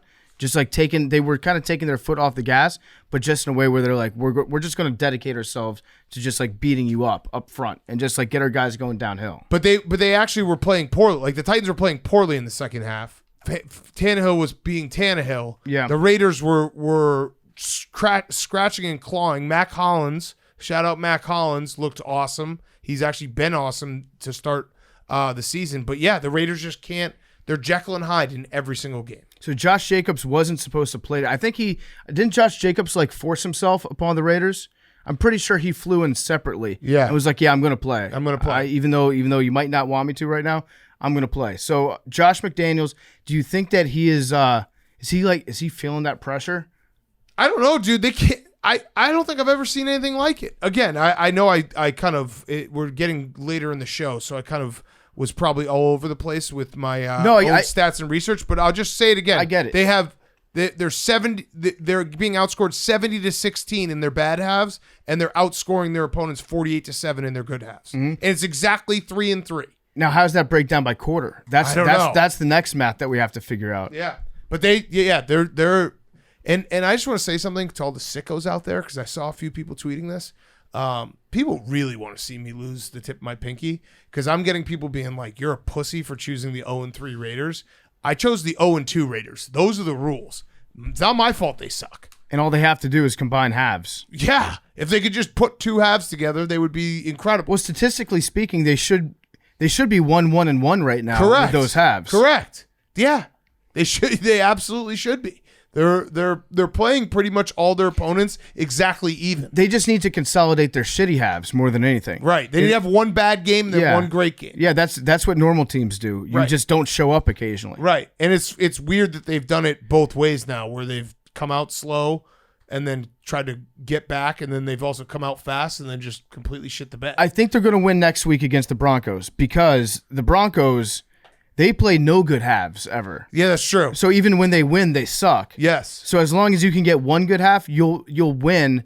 You'll have one good half to their zero good halves, and that should win. Right. If you can just beat them by enough in your one good half, in your bad half, you should be able to hold them off. Yes. Yeah. Because they're going to score 13 points max in their best half. I was going to say they're going to score it's got to be a weird number. They're going to score 8 points maybe. Yeah. Yeah, 5 points. They scored 5 points. Maybe all the weird shit that used to happen to the Seahawks all the time, that was just weird shit happening to Russell Wilson. Yeah. Yeah, and he's just a weird guy. He just brought it with him to the Broncos. I agree. Here's a fun stat to finish this game. Devontae Adams has caught a TD from Derek Carr in the last 12 straight games they've played together, dating back to Fresno. That is a fun That's stat. pretty cool. That's very pretty fun cool. stat. I got a question. I haven't seen any players having babies recently. What's up with that? I feel like last year they were getting popped out left and right. We were having baby shortage. We were having a baby touchdown palooza every week. It was like, we know who we're betting on because somebody just gave birth, so that guy's catching a touchdown. Maybe people are just waiting for Max Homa to have his kid. That fucking pervert. Yeah, they're just out of respect. When's the next full moon? They're telling other wives hold that baby in. Max hasn't had his yet. Yeah, we had a warm January. Oh, there we go. Oh, okay. The is that a Farmer's Almanac thing? Is that a good? That should be more fucking. More storms, more being inside, more fucking, more babies, more fucking. So it's too warm. But why aren't the babies showing up? Because we had a warm January, not as many storms. Yeah, that's what you're saying. Like outside, but wouldn't also warm January be like people are out fucking? Well, you meet new people, people, fuck outside. But no, but you can. You can meet people out, out of the bar and stuff. I think the issue is that that pre-existing couples aren't getting snowed in. Got it. Not having enough sex. Also, 9 months ago today was Christmas Day. I feel like I don't celebrate Too Christmas, full. but Too full. there's other Too things full. at the top of the priority list. What about during Family Hanukkah? time. I mean, Hanukkah's a week long. Too full, too. Yeah, a week long, so presents. people probably aren't having that much sex during Hanukkah. Maybe, but Hanukkah is usually earlier. Yeah, I feel like I actually, like, anecdotally speaking, don't know that many people that were born, like, in, like, late September, October. Yeah, but it would make sense. I am. Jake. Oh, yeah, Jake, we don't know each other. Wait, today's Jake's birthday, isn't it? Monday? Monday, yeah. Oh, Happy shit. birthday, Jake. Thank Look at you. We did this whole thing just so you could get that out. Promo code God Jake. damn it. Promo code Jake. 10% off. Yes. That would be my dream come Did you true. plan your birthday to be during That's my birthday Merchapalooza? wish. To win Merchapalooza. Yeah. All right. Yeah, make Promo Jake code happy for his birthday. Yeah, no, I do think that less people have sex in December and January. You're going to donate because the money? just stress being Yes. around family. You're probably Portion. you're more drunk. Yes. Yeah. And so you're not getting it up as easy. It's a whole thing. All right, so Jake, happy birthday. Everyone wish Jake Thank happy you. birthday. I want to see everyone buy 10% off. Use promo code Jake. Happy birthday. Billy, we know when your birthday is. Don't try to fucking lie and say your birthday is Tuesday. I never was going to do that. Promo code Billy.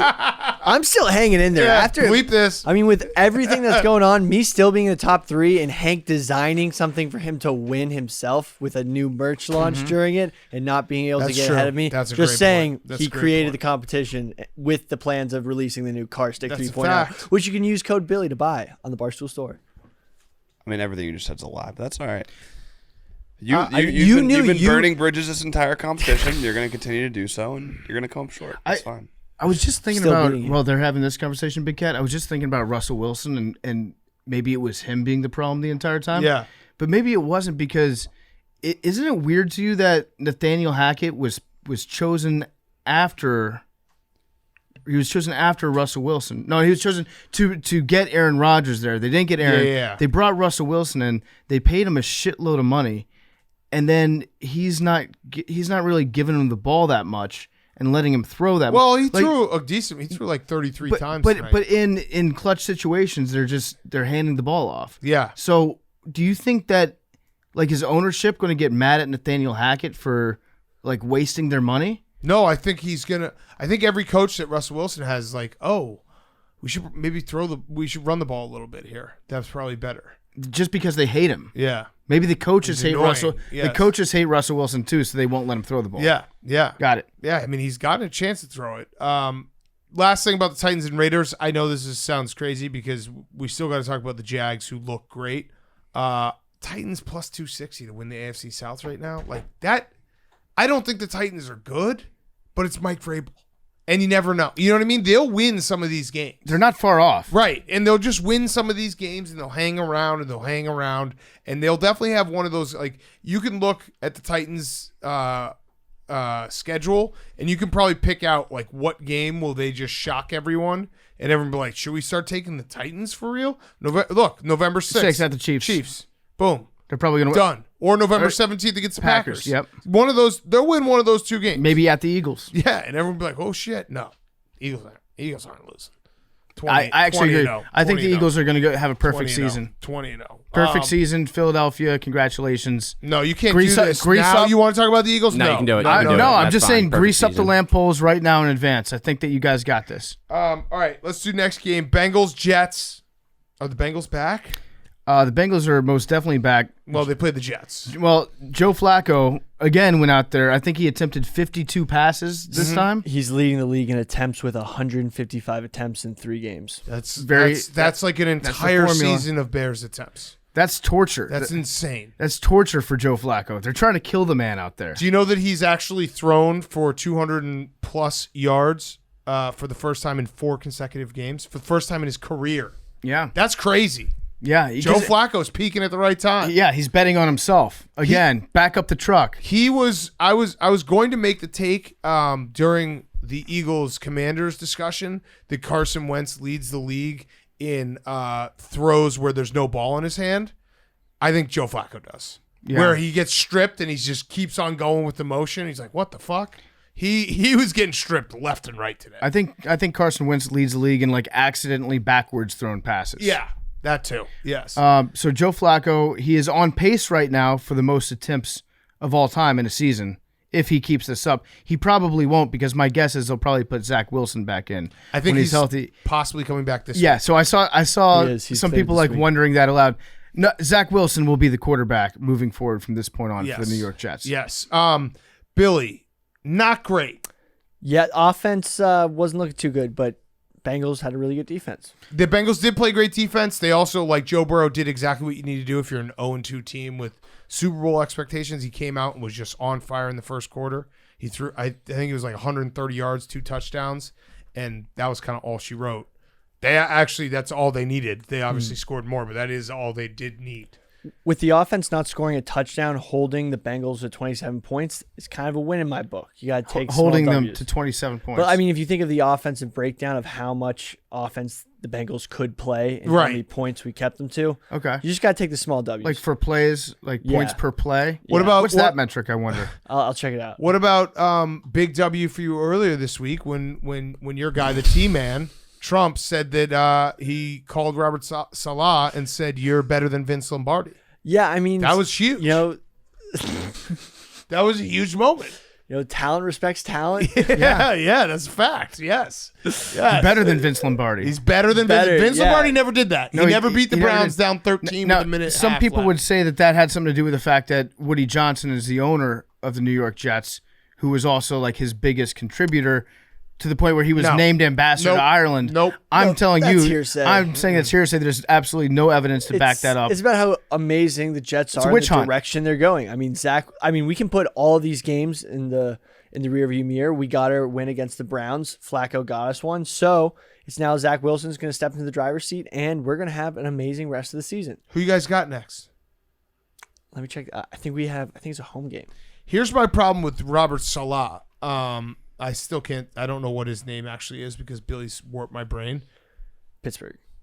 At Pittsburgh. You could win that game. Yeah. His head is too shiny.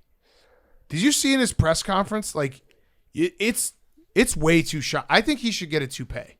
I think that would change the mojo of this team. Or put makeup on his head. Yeah, so it doesn't something. shine. Wear a hat. I don't know, but he's got a shiny ass head, and his team stinks. Look how shiny his head looks, PFT. Look at this. I would almost. You ever seen a head this shiny? I've seen it. Look at that. I've in seen the press shiny conferences. head. I think he gets done dirty by the lighting staff. That's shiny. I think the lighting staff they should maybe add like a little green tint to it to enhance the Jets flavor to the entire room, because that right there, that's just a spotlight shining directly onto the man's head. Yes. Quinnen Williams got into it with the defensive line coach on the sideline. Yeah. Yep. Turns out after the touchdown catch by T. Higgins, I think they rushed 8 guys, and Quinnen Williams thought he could do with 4, and then they didn't rush 8 guys for the rest of the game. So he got his point across. Let me guess, that was just iron sharpens iron. Exactly. Guys arguing. Here's another spin zone for you. The Jets kind of dropped 2 touchdown passes today. Yeah. Yeah. So they could have had 16 more points. Yeah. And then guess what? That's a W. Yeah. Exactly. That's true. Joe Flacco played good enough to win this game. The Bengals, this is why we were talking them up on Friday. They only gave up 2 sacks because the Jets don't have Micah Parsons or TJ Watt. I don't know. Thursday night will be very interesting because that's a game like, if the Bengals win that game, then I'm like, okay, it feels like they've got things back on track. I fully expected them to win this game, which they do deserve credit for winning the way they did. Mm-hmm. Points. They killed them. Listen, Thursday night I think is going to be another points fest. I'm very excited for I hope it. so. Tyler Boyd had another great game. T. Higgins. I actually think they might have the best receiving core in the NFL. Boyd, Higgins, Jamar Chase as their top 3. That's pretty good. Yeah, I'm trying to think because we suck at this. I know. Whenever we do the spot, like rank them, Devontae Smith, AJ Brown. That's 2. Goddard. That's 2. Okay, but Who's he's the a 4th? tight end. Is Jeremy Maclin still on the Eagles? Quez Watkins. Quez Watkins, huge. What about the Chargers when healthy? What about the Chargers when Dolphins? healthy, yes. What about the Dolphins Dolphins? too, Yeah, I mean, yeah. Tyreek and Jalen Waddle. We're just thinking. I'm yeah, saying who's top the 3. third? I'm Yeah, saying no, top who's 3. the third? Palmer's been good. Who for the cares? Chargers. It doesn't really matter. Yeah. No, but who's the third on the Dolphins? Like, you could throw in any name, and you have Tyreek and Jalen Waddle. I'd say 1 through 3, top to bottom. Averagely, I would say the Bengals are up there. Yeah, I probably would take the Dolphins. For depth, it's probably the Bengals, but top heavy Dolphins. And then I saw some people, I don't know how much stock to put in this because I think Ken Jack brought this up, but he said that there was a discourse, and I hate discourses, there was a discourse about whether or not the Bengals screwed up by drafting Jamar Chase instead of Sewell after the first 2 games of the season when Joe Burrow was getting hit left and right. I just like to say for the record, The Cincinnati Bengals got to the Super Bowl last year, in large part because they did draft Ja'Marr Chase. That's about as big a hit as you can have. So I'm going to do a redraft real quick in my brain. Yep, they made the right decision by drafting Ja'Marr Chase. Yeah, I'd agree. Okay, I'm just making sure because these are the discussions we have that always people are like, what the fuck? Cedric Wilson would be the third for the Dolphins. He's pretty good. And then we should also throw in the fact that Mike Evans, Chris Godwin, and Julio Jones when healthy. Has Julio Jones even played? Yeah, he played week 1. Oh yeah, sorry, he played. Yeah, he had like 70 yards. He actually made a sick catch. So yeah, there's some good. They're definitely in the. They're either 1 or 2, depending on your here we flavor go. of the week. I just literally Googled it. Tier 1 elite on Pro Football Focus. Ever heard of it? Number 1, Cincinnati Bengals. Yeah. So yeah, they are. I just know we always do that. And we always fuck. Yeah, we always fuck that up, and everyone's like, "Dude, how could you not mention this team?" It's like I don't know. It's 1 in the morning. We're just listing shit off the top. Low key, high key. The Raiders have a pretty good receiving corps. Yeah, they do. Renfro, Devontae Adams, and then I guess you can't count the third guy. Demarcus Robinson. Deshaun Jackson. Matt Collins. No, Matt Collins. But is Demarcus Robinson on the Raiders?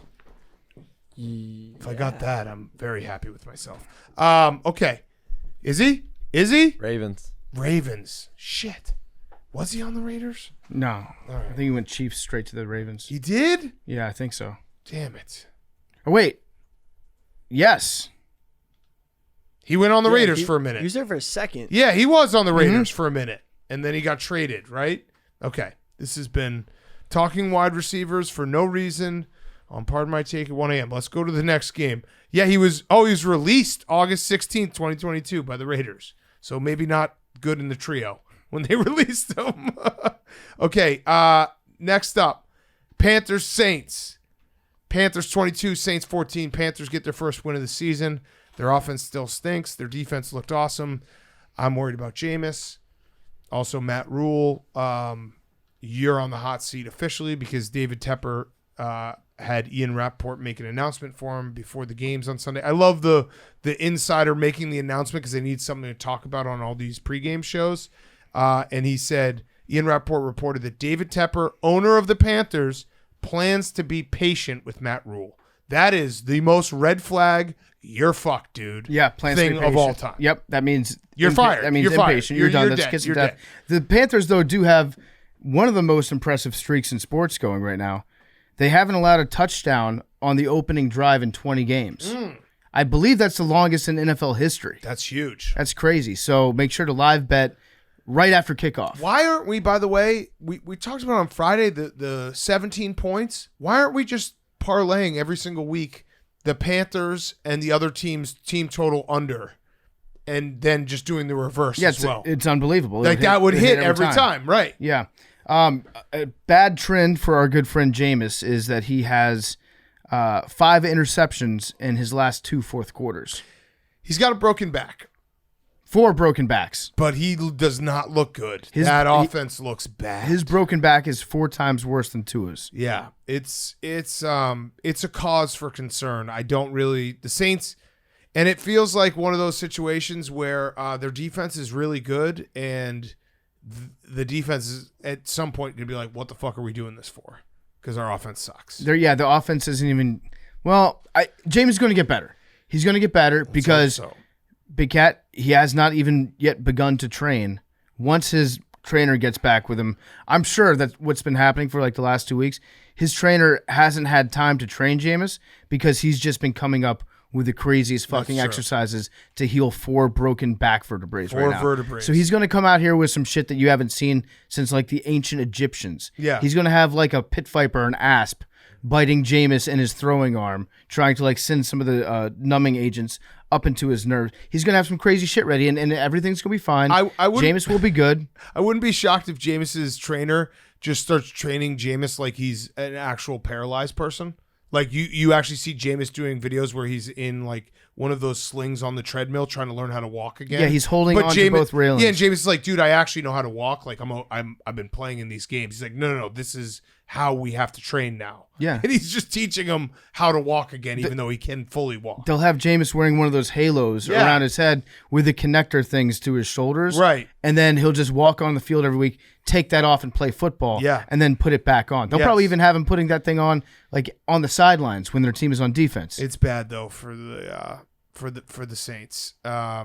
Also, shout out Matt Rule. He said afterwards, the plan today was on defense was to let it rip, and they blitzed the fuck out of them. And their defense won that game because Baker was still not great. No, Christian McCaffrey. Let's say this. Say something nice about the Panthers. There's multiple times I looked at the screen, and Christian McCaffrey was just running free down the field. Yeah, I mean he's still very good when he's healthy. And then Baker, I think would have had like 80 yards passing total on the day if it wasn't for Laviska Shenault. Yep. I think he was Colorado. Laviska Shenault had that one nice, it was almost like a screen that he broke down the field for like 70 yards. Yes. And that was the difference in the game right there. That along with the defense that I think created a couple turnovers.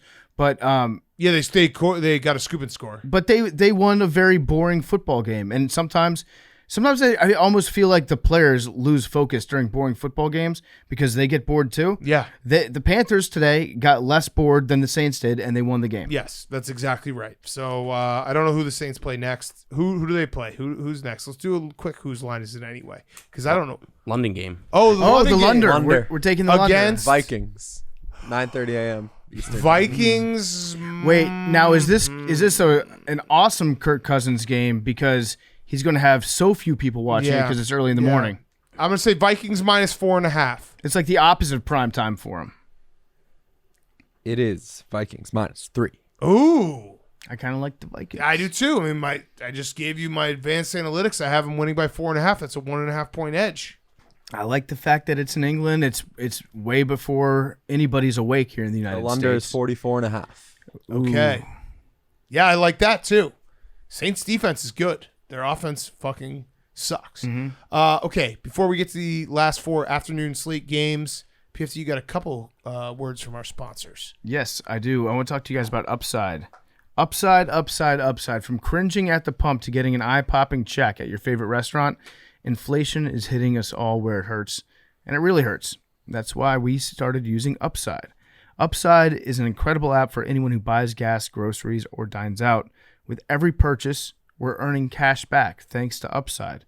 Upside is so easy to use. To get started, all you have to do is download the free Upside app and then use my promo code PARDON and get $5 or more cash back on your first purchase of $10 or more. That's money in your pocket. Next, claim an offer for whatever you're buying on Upside. Check in at the business, pay as usual with a credit or debit card, and you get paid. In comparison to credit card rewards or loyalty programs, you can earn 3 times more cash back with Upside. Upside users are earning more than $1 million every single week.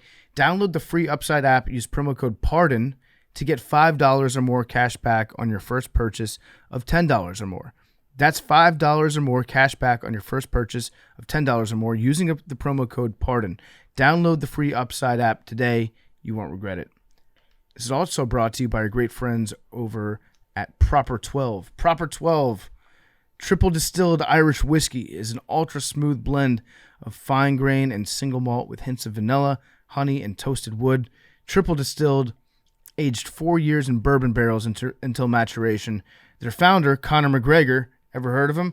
And his team searched for a place and people that shared the same passion for Ireland and its whiskey.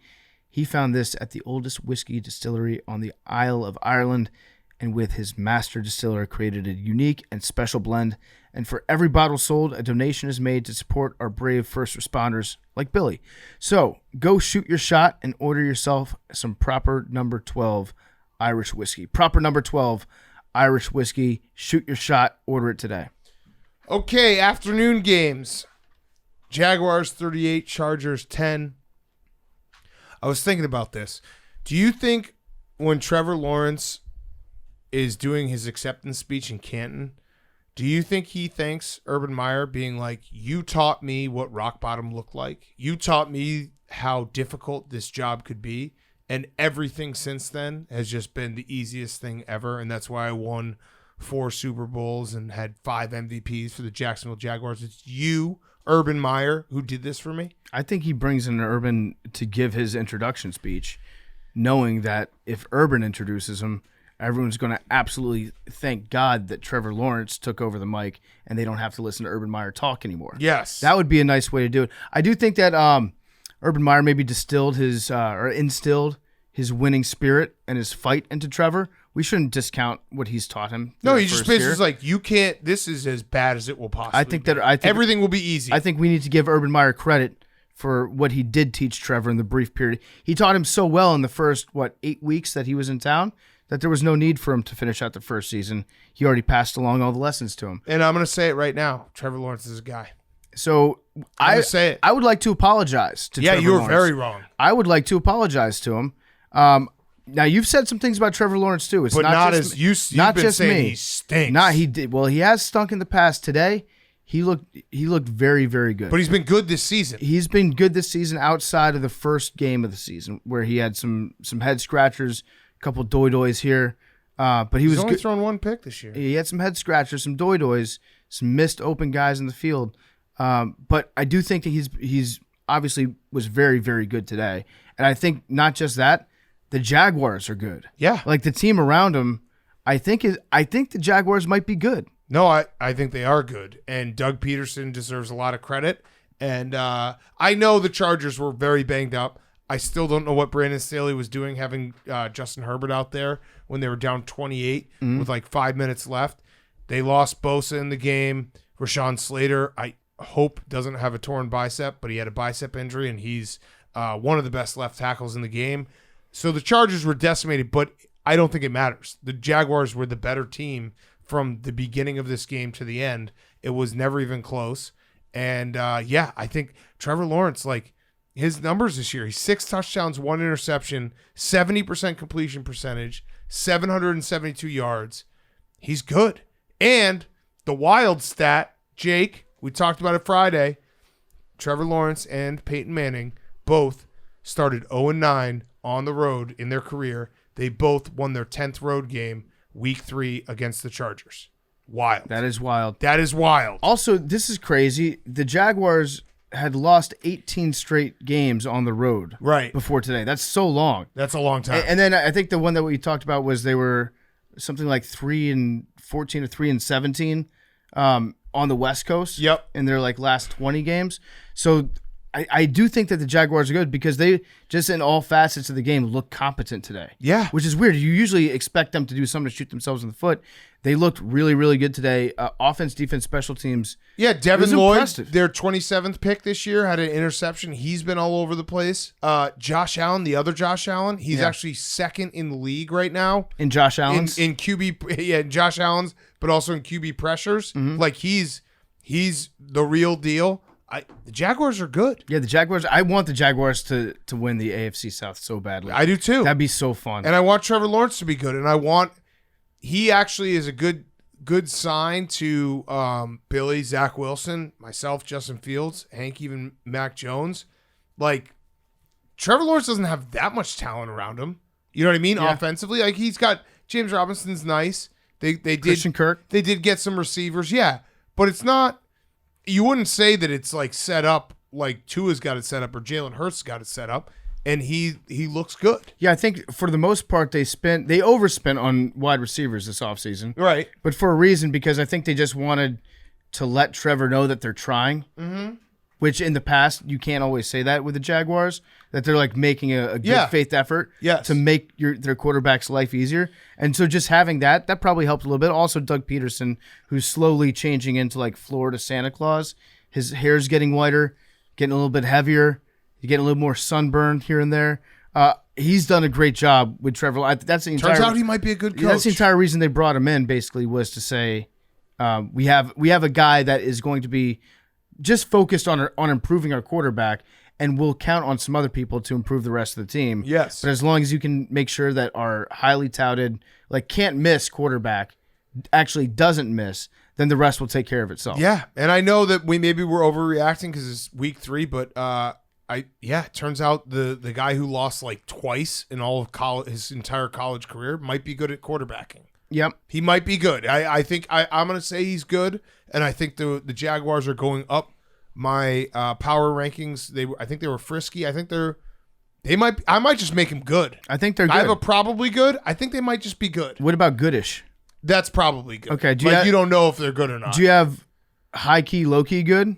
No, I actually think that they are high key, low key good. Yeah, they might be. I mean, I got to see their schedule. I want to get excited for the Jaguars. I'm excited for the Jaguars because this fan base gets tortured. Yeah. What did they say last week? Oh, well, they're going to lose on Sunday. Sorry. Oh, against who? You know. Number 1 team in the world.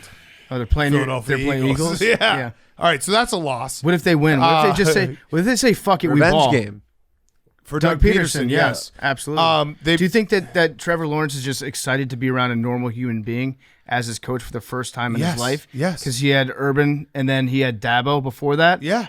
He's got like a guy who he wants to have a beer with. Yeah. He's got a guy, one guy would never have a beer with him in Dabo, and the other guy would have a beer and then try to finger fuck everyone at the bar. Yeah. Doug Peterson will just fucking have a beer with you. Mm-hmm. That's nice. All right, so they play the Eagles, but then they have Texans, Colts, Giants, Broncos.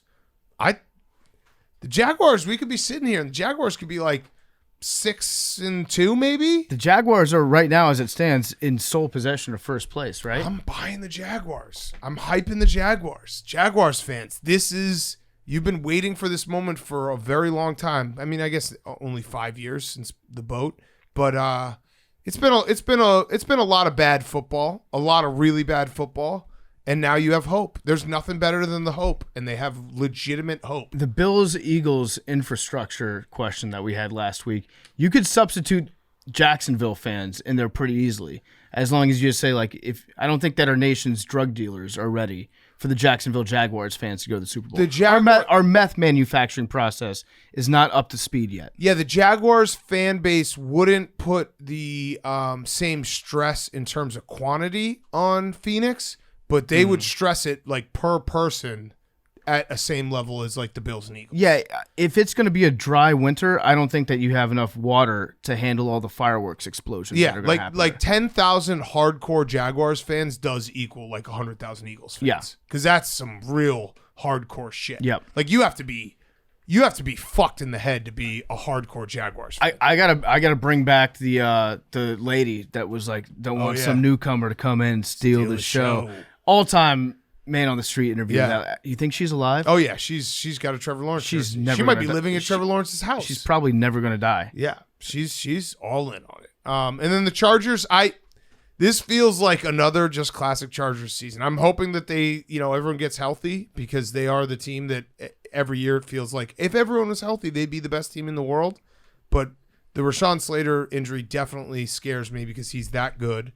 And Herbert, again, I don't know why he was in the game late in the fourth. And would you be surprised if the Chargers end up like 9-8 and just have to battle injuries the whole time? And everyone's like, man, you know who would be great if they made the playoffs? The Chargers. That'd be kind of refreshing, honestly. Like it's nice to have our stereotypes come 100% true. Justin Herbert did say to his coach that he wanted to be out there battling with his guys at the end. Now that's great. I'm glad that he said that. But then Brandon Staley also, I think as head coach, has the authority to be like, hey, we're getting our ass kicked. I don't want you to get hurt. If your quarterback is 100% healthy, you still don't have him in 38-10 with 5 minutes left. Yeah. You don't. You have didn't the Packers pull Aaron Rodgers against the Vikings at the end? Did they? Jordan Love came in and it was like total garbage time. It was like a minute and a half left. But still, the game is over. Yep. Just have Chase. That's what Chase Daniel is there for. Do Chase Daniel a justice and let him go 5 for 5 on dump offs so we can get another $15 million next year. Yeah, it's like if you have a Ferrari and you drive it every day and it's awesome and it's sweet and everybody loves it, and then one day of the year it snows like 24 inches, and you've also got a Chevy Silverado. And you're like, no, you know what? I'm going to take the Ferrari out because it's so fast and cool. Yeah. And it's like, no, this is the reason why you got the truck. Yes, exactly. Okay. Jaguars. Pumped for Jaguars fans. Shout out Chaps, our guy. Rams, Cardinals. Rams 20, Cardinals 12. Kind of a boring game because it felt like the Rams won. I know this isn't true, but it felt like they won the game in the first quarter. They came out to a hot start, and then it was just defense. The whole game, they kept the Cardinals out of the red zone. Kyler after the game said, "You've got to be awake if you're playing with me." Basically, not calling out his receivers, but a little bit. I wouldn't say it's not calling. Yeah, them right. out. No, it's calling him out. And Sean McVay just owns Cliff Kingsbury. Yeah, Sean McVay is very clearly a smarter individual than Cliff Kingsbury is. Aaron Donald had one of the most freakishly athletic plays I've ever seen when he was chasing after Kyler Murray and like full extension dove and basically grabbed one of his shoelaces. Yeah. And made Kyler Murray fall down as he was trying to throw the ball away. And then as Aaron Donald is like still in the process of diving to the ground and falling down, he sees Kyler Murray throw the ball away as he's falling down, and he calls for him to be called down for a sack. He was like, he put his hand up as he was like horizontal in the air, being like his knees down. It was one of the most freakishly athletic things and one of the only things that like Aaron Donald could do and nobody else in the world. And Kyler Murray also had, did you see the other play where he just made a strict business decision that was very funny, where Aaron Donald just blew up the whole line?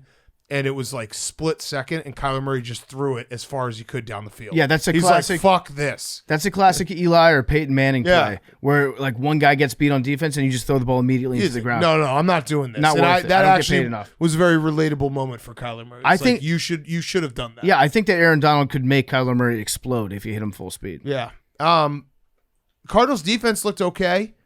They did shut down the Rams like after, Cooper Kupp had that big run for a touchdown. Cam Akers had I think a touchdown in the third quarter, but I guess I would, if I were a Cardinals fan, I'd be like, once DeAndre Hopkins comes back, maybe we'll be good. Yeah, because he is like, they are a different offense with him. He does everything. When I'm watching these games, I just keep thinking to myself, we're gonna get Hard Knocks about this at some point in the future, because they are doing the in-season Hard Knocks for the Cardinals. Yeah. So we get to rewatch all these games a little bit later. This game is going to be one I'll have no interest in, because it was a boring game. And I was actually, I think it was Trent Dilfer was on Russillo's show, our good friend Ryan, and he made a point that's like, damn, I wish I knew as much football as Trent Dilfer, because he knows 10,000 times more football than us. But he was like, the problem without DeAndre Hopkins is, like, you love Hollywood Brown because he's so fast, but he can't block for shit. Mm-hmm. And DeAndre Hopkins can block everyone, and like you can't call half your plays because DeAndre Hopkins, like not just the receiver DeAndre Hopkins, but the fact that he will block everyone on the field, and you can run so many different plays with him and so many different looks. So yeah, I guess that would be it. Cardinals, once DeAndre Hopkins, when is he coming back? Week 7? I think it was 6-game suspension. So if you can tread water, you can maybe, I could see the Cardinals making a little bit of noise. Well, because it's not just, it's the entire Arizona Cardinals offense feels like it's built around the fact that they've got all short kings, and then they have DeAndre Hopkins as the ass kicker. Yeah. So they've got Hollywood Brown at receiver. They've got Moore. Both those guys, I think, are like 5'9". I think Moore's like 5'7". Now he's strong as shit, but they're not out there opening up holes. And then obviously Kyler Murray's short guy. They're not a physical team. They've got Andy Isabella, another small guy. Yep. They're all small. They've just assembled a team of small guys. Yeah, Rondell Moore, who's injured right now. That's what I said. Right, he's a guy that squats like 600 pounds or whatever. That's their entire team is assembled out of short kings, but you need one big dude around you to make yourself not get your ass kicked all the time. Right. You have to be able to have one guy that's Debo, that's like, I'm going to send you in there, and he's going to take care of my hard work for me. I'm looking at their schedule. They could easily go 2-1 in their next 3 and tread water. They have a loss in there, obviously, to the Eagles. Just looking at every schedule, it's like, the Eagles play them. No, but they play the Panthers, Eagles, and Seahawks. They could that should be 2-1. Mm-hmm. That should be. Although I feel like Kyler Murray playing in Carolina, that's gonna be a weird game. Something weird's just the happen. vibes. Yeah, just the vibes are off in that one. I don't know. Maybe it's because didn't the Cardinals? Wasn't that Kurt? No, you're thinking that was Delhomme threw like 5 interceptions against the Cardinals. He had like a left-handed one. You might be the NFC Championship. You might be thinking of the Kyle Bowl, where it was Kyle Allen versus Kyler Murray. Yeah. And Kyle Allen beat Kyler Murray and took the ER and became Kyler. This is when we like get our true, like, we've watched too much football that you go weird vibes off of just old games that you watched at one point. Oh no, the Panthers killed the Cardinals in the NFC Championship game. That was part of it. So the Panthers killed the Cardinals in the NFC Championship game with Cam Newton when they went to the Super Bowl. But I think there was a game recently where the Panthers beat the shit out of the Cardinals, in a game where they were heavy underdogs because Newton was out and I think whoever Newton's primary backup was also out. Yeah. So they went to Kyle Allen. Okay. See, this is my brain really working overtime. I was right. It was also the divisional playoff game in 2009 was the Cardinals versus Jake Delhomme, the Panthers, and Jake Delhomme threw 5 interceptions. Okay. So they're weird vibes. Weird vibes in that game. Just weird vibes. Okay. Wrapping up, we got 2 more games. Falcons, Seahawks. Shout out our guy Arthur Smith. We bullied him into throwing to Kyle Pitts, and he threw to Kyle Pitts. Mm-hmm. And Drake. And Drake London, who could be Offensive Rookie of the Year. He's been awesome. But Kyle Pitts had 8 targets, 5 catches for 87 yards. It was right out the gate. Like, they're boom, deep shot to Kyle Pitts. We bullied him, and it worked. And here's a stupid stat that means absolutely nothing, but the Falcons are 4-0 when Kyle Pitts has over 80 yards catching. No, that makes sense. Yeah. It makes sense. If I were Arthur Smith, I would just do screen dump offs to him like as many times as I possibly could to start the game to get 80 yards and be like, all right, now we win the game. Okay, Big Cat, I've got a fun stat, or actually it's more of a trivia question for you. Okay. You ready for trivia? Yeah. Okay. Who is the second leading rusher in the NFL? It's definitely Cordarrelle Patterson. It's Cordarrelle Patterson. He was awesome today. He's the second leading rusher in the NFL right now. He is. What award did we decide to give him last year? The person that we like watching play football the most? Yeah. In the NFL, Cordarrelle Patterson keeps it up. What you said, 172 yards today, something like that? Yeah, it was crazy. Just dominant, just absolute beast. I think I will always like watching a tall running back who's good at running the football. Yes. When you get a good tall running back out there, it's the dude's physically imposing, and he can change directions, and he's fucking tough as shit. Yeah, he's awesome. Their offense is awesome. Their defense probably sucks. And Gino kind of cooked for a little bit until the end of the game when he took a terrible sack and then threw an interception. But I think the Seahawks, I'm going to put them in the firm, like, we're going to keep thinking the Seahawks aren't that bad because we watched them Monday Night Football beat the Broncos, but they are that bad. They're bad. They're pretty bad. They might not. They're booty. They might not be favored in more than a handful of games for the rest of the year. They're booty. Yeah, I mean, look, they were. It was a pick'em against a winless Falcons team. I actually think that they're dog shit. Yeah. No, they're bad. But it is funny how the perception, just because of that Monday night game, will carry it for a little bit where we're like, oh, the Seahawks are kind of frisky. No, they're bad. Okay, at the Lions, I like the Lions in that game. Yeah, that's a loss. At the Saints, loss. Cardinals at home, loss. Some weird shit might happen. Some fuck shit might happen because it's going to be Seahawks. It's going to be the 4:00 game, the afternoon game on Fox. Yeah, the one that's probably not on TV that much because it's going to suck. That one's going to be close, but it's still a loss. Yeah. So good for the Falcons, though. I will say DK had a catch that reminds you of exactly why DK Metcalf is getting paid so much money. He's awesome. I think he was covered by 2.5 people for most of the play, and the ball was thrown just directly into the middle of all 3 of them. And he just jumped up, went completely horizontal about 7 feet above the ground, and then caught it easily with 3 other guys trying to get it from him. It's like, okay. He's a beast. I get it. He's a monster. Yeah, he is. Okay. Didn't fake anybody out on it, though. Last game, the Roback game, use promo code TAKE for 20% off your first purchase, RHOBACK.com, promo code TAKE. Huge announcement for Roback. They have performance joggers, and they're amazing. It is jogger season. I'm wearing them right now. The performance joggers from Roback. Make sure to get yourself joggers, Q-zips, polos, hoodies, everything from Roback. Perfect fall gear. Promo code TAKE, Roback.com. Packers, Bucs. This game stunk. It did. Yeah, I mean, it was no offense whatsoever. You could say the defense has played well. Yeah, I'm officially on, like, Packers defense is very legit, and they will figure out their receivers. Like, even the fact that today I think they were missing 2 guys from an already bad receiver group, and then what's his name, Romeo Doubs, was just awesome. So I'm officially like, Packers will probably win the Super Bowl, and my worst nightmares will come true. I have a new thing that I hate about the NFL, and it's been like on the uptick for the last couple seasons. They give the quarterback way too much time after the play clock goes to 0. Yeah. And every time that it happens, and it happened a couple times today to Tom Brady especially. You okay, Hank? Every time it happens, The play clock. Usually someone says bless you, but bless you. I'm good. Thank you. That's better. Are you okay? That was a violent sneeze. I was making sure you're all right. Yeah, I know. Some blessings would be nice. Bless you. God bless you. Bless you. So the play clock goes to 0, and Tom Brady snaps the ball like a full half second after it snapped, or after the play clock strikes 0. And then you have it's Mike Pereira gets on the line, and he's like, yeah, they're trained to actually, the way that they look and monitor the play, you typically give the quarterback a little grace period on that. It's like, no, you fucking don't. It's like tie goes to the runner. No, that's not what it should be. You're either out or you're safe. But it's not the tie goes to the runner. Yeah. You're saying that if the runner hits the base like just a half second after the ball gets into the glove, then the runner's safe. It's bullshit, and it's always like Mike Pereira saying to America, like completely simping for the referees and saying, no, this is that's just how it's understood that we give them that leniency. Stop doing it. Yeah, you should call it. There's a clock there. Call it the way that the clock reads for a reason. And they got that delay of game. They actually did get a delay of game on the 2-point conversion at the end, which backed them up, and they ended up not converting on that 2-point conversion.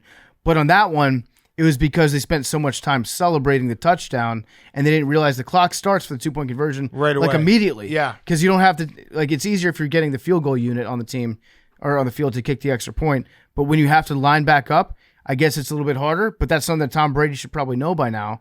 So then I'm thinking, has the game passed Tom Brady by? I'm in the camp of the Bucs are still very good, and if they have even one of their 3 receivers back, they'll be fine. Mike Evans, Chris Godwin, Julio Jones all didn't play today. It was funny watching in the beginning of the game. There was like a little slant that Tom Brady hit Cole Beasley, and Greg Olsen was like, Tom Brady told us before the game that it feels like he's been playing with Cole Beasley for the last 20 years. It's like, yeah, because he has. Cole Beasley is, we talked about it on Friday. He is the dog he found on the highway. He knows how to work with a dog. He's the adopted version of Julian Edelman. Right. So I think the Bucs will be fine, but I am officially nervous about the Packers because their defense is legit. And I was looking at their schedule, and I'm even more nervous because it feels like they have a 4-game stretch here where they're going to just get to figure shit out offensively. They're playing the Patriots, the Giants, Giants, Jets all at home, and then at Commanders. They're going to have like a month where they're like, oh, they'll fucking Aaron Andrews is going to sit down with Aaron Rodgers in like mid-October and be like, why are you clicking so well with this team? Because they played bad teams and they figured it out and now they're good. But isn't that going to lead us down the same conversation where they're beating every team by 1,000,000 points and they're not going to be able to win close games like Hopefully. The Bills? Well, they did win one today. They're going to get Bills fever. They won. But I'm saying after they go through that stretch, false confidence hits him a little bit. I want to know what Aaron Rodgers was talking about after the game when he said that the scoreboard operator, the Jumbotron operator, put something up there that they're not supposed to put up there, and it gave him like a piece of intel. Yeah. What do we have any idea whatsoever what he was talking about? No, but he's cheating. I feel like we need to look at. I'm shocked that nobody's put the pieces together on that. That scoreboard is for Bucs fans' eyes only. That's a fact. All we know as of now is that it's something pertained to the Buccaneers offense and stopping them, and then he relayed it to the defense. Got it. Okay, so he was like, they're going to run pass. He saw something on the Jumbotron that he told the defensive coaches. Oh, you know what? I'm very woke on this. I think that Aaron Rodgers didn't see shit.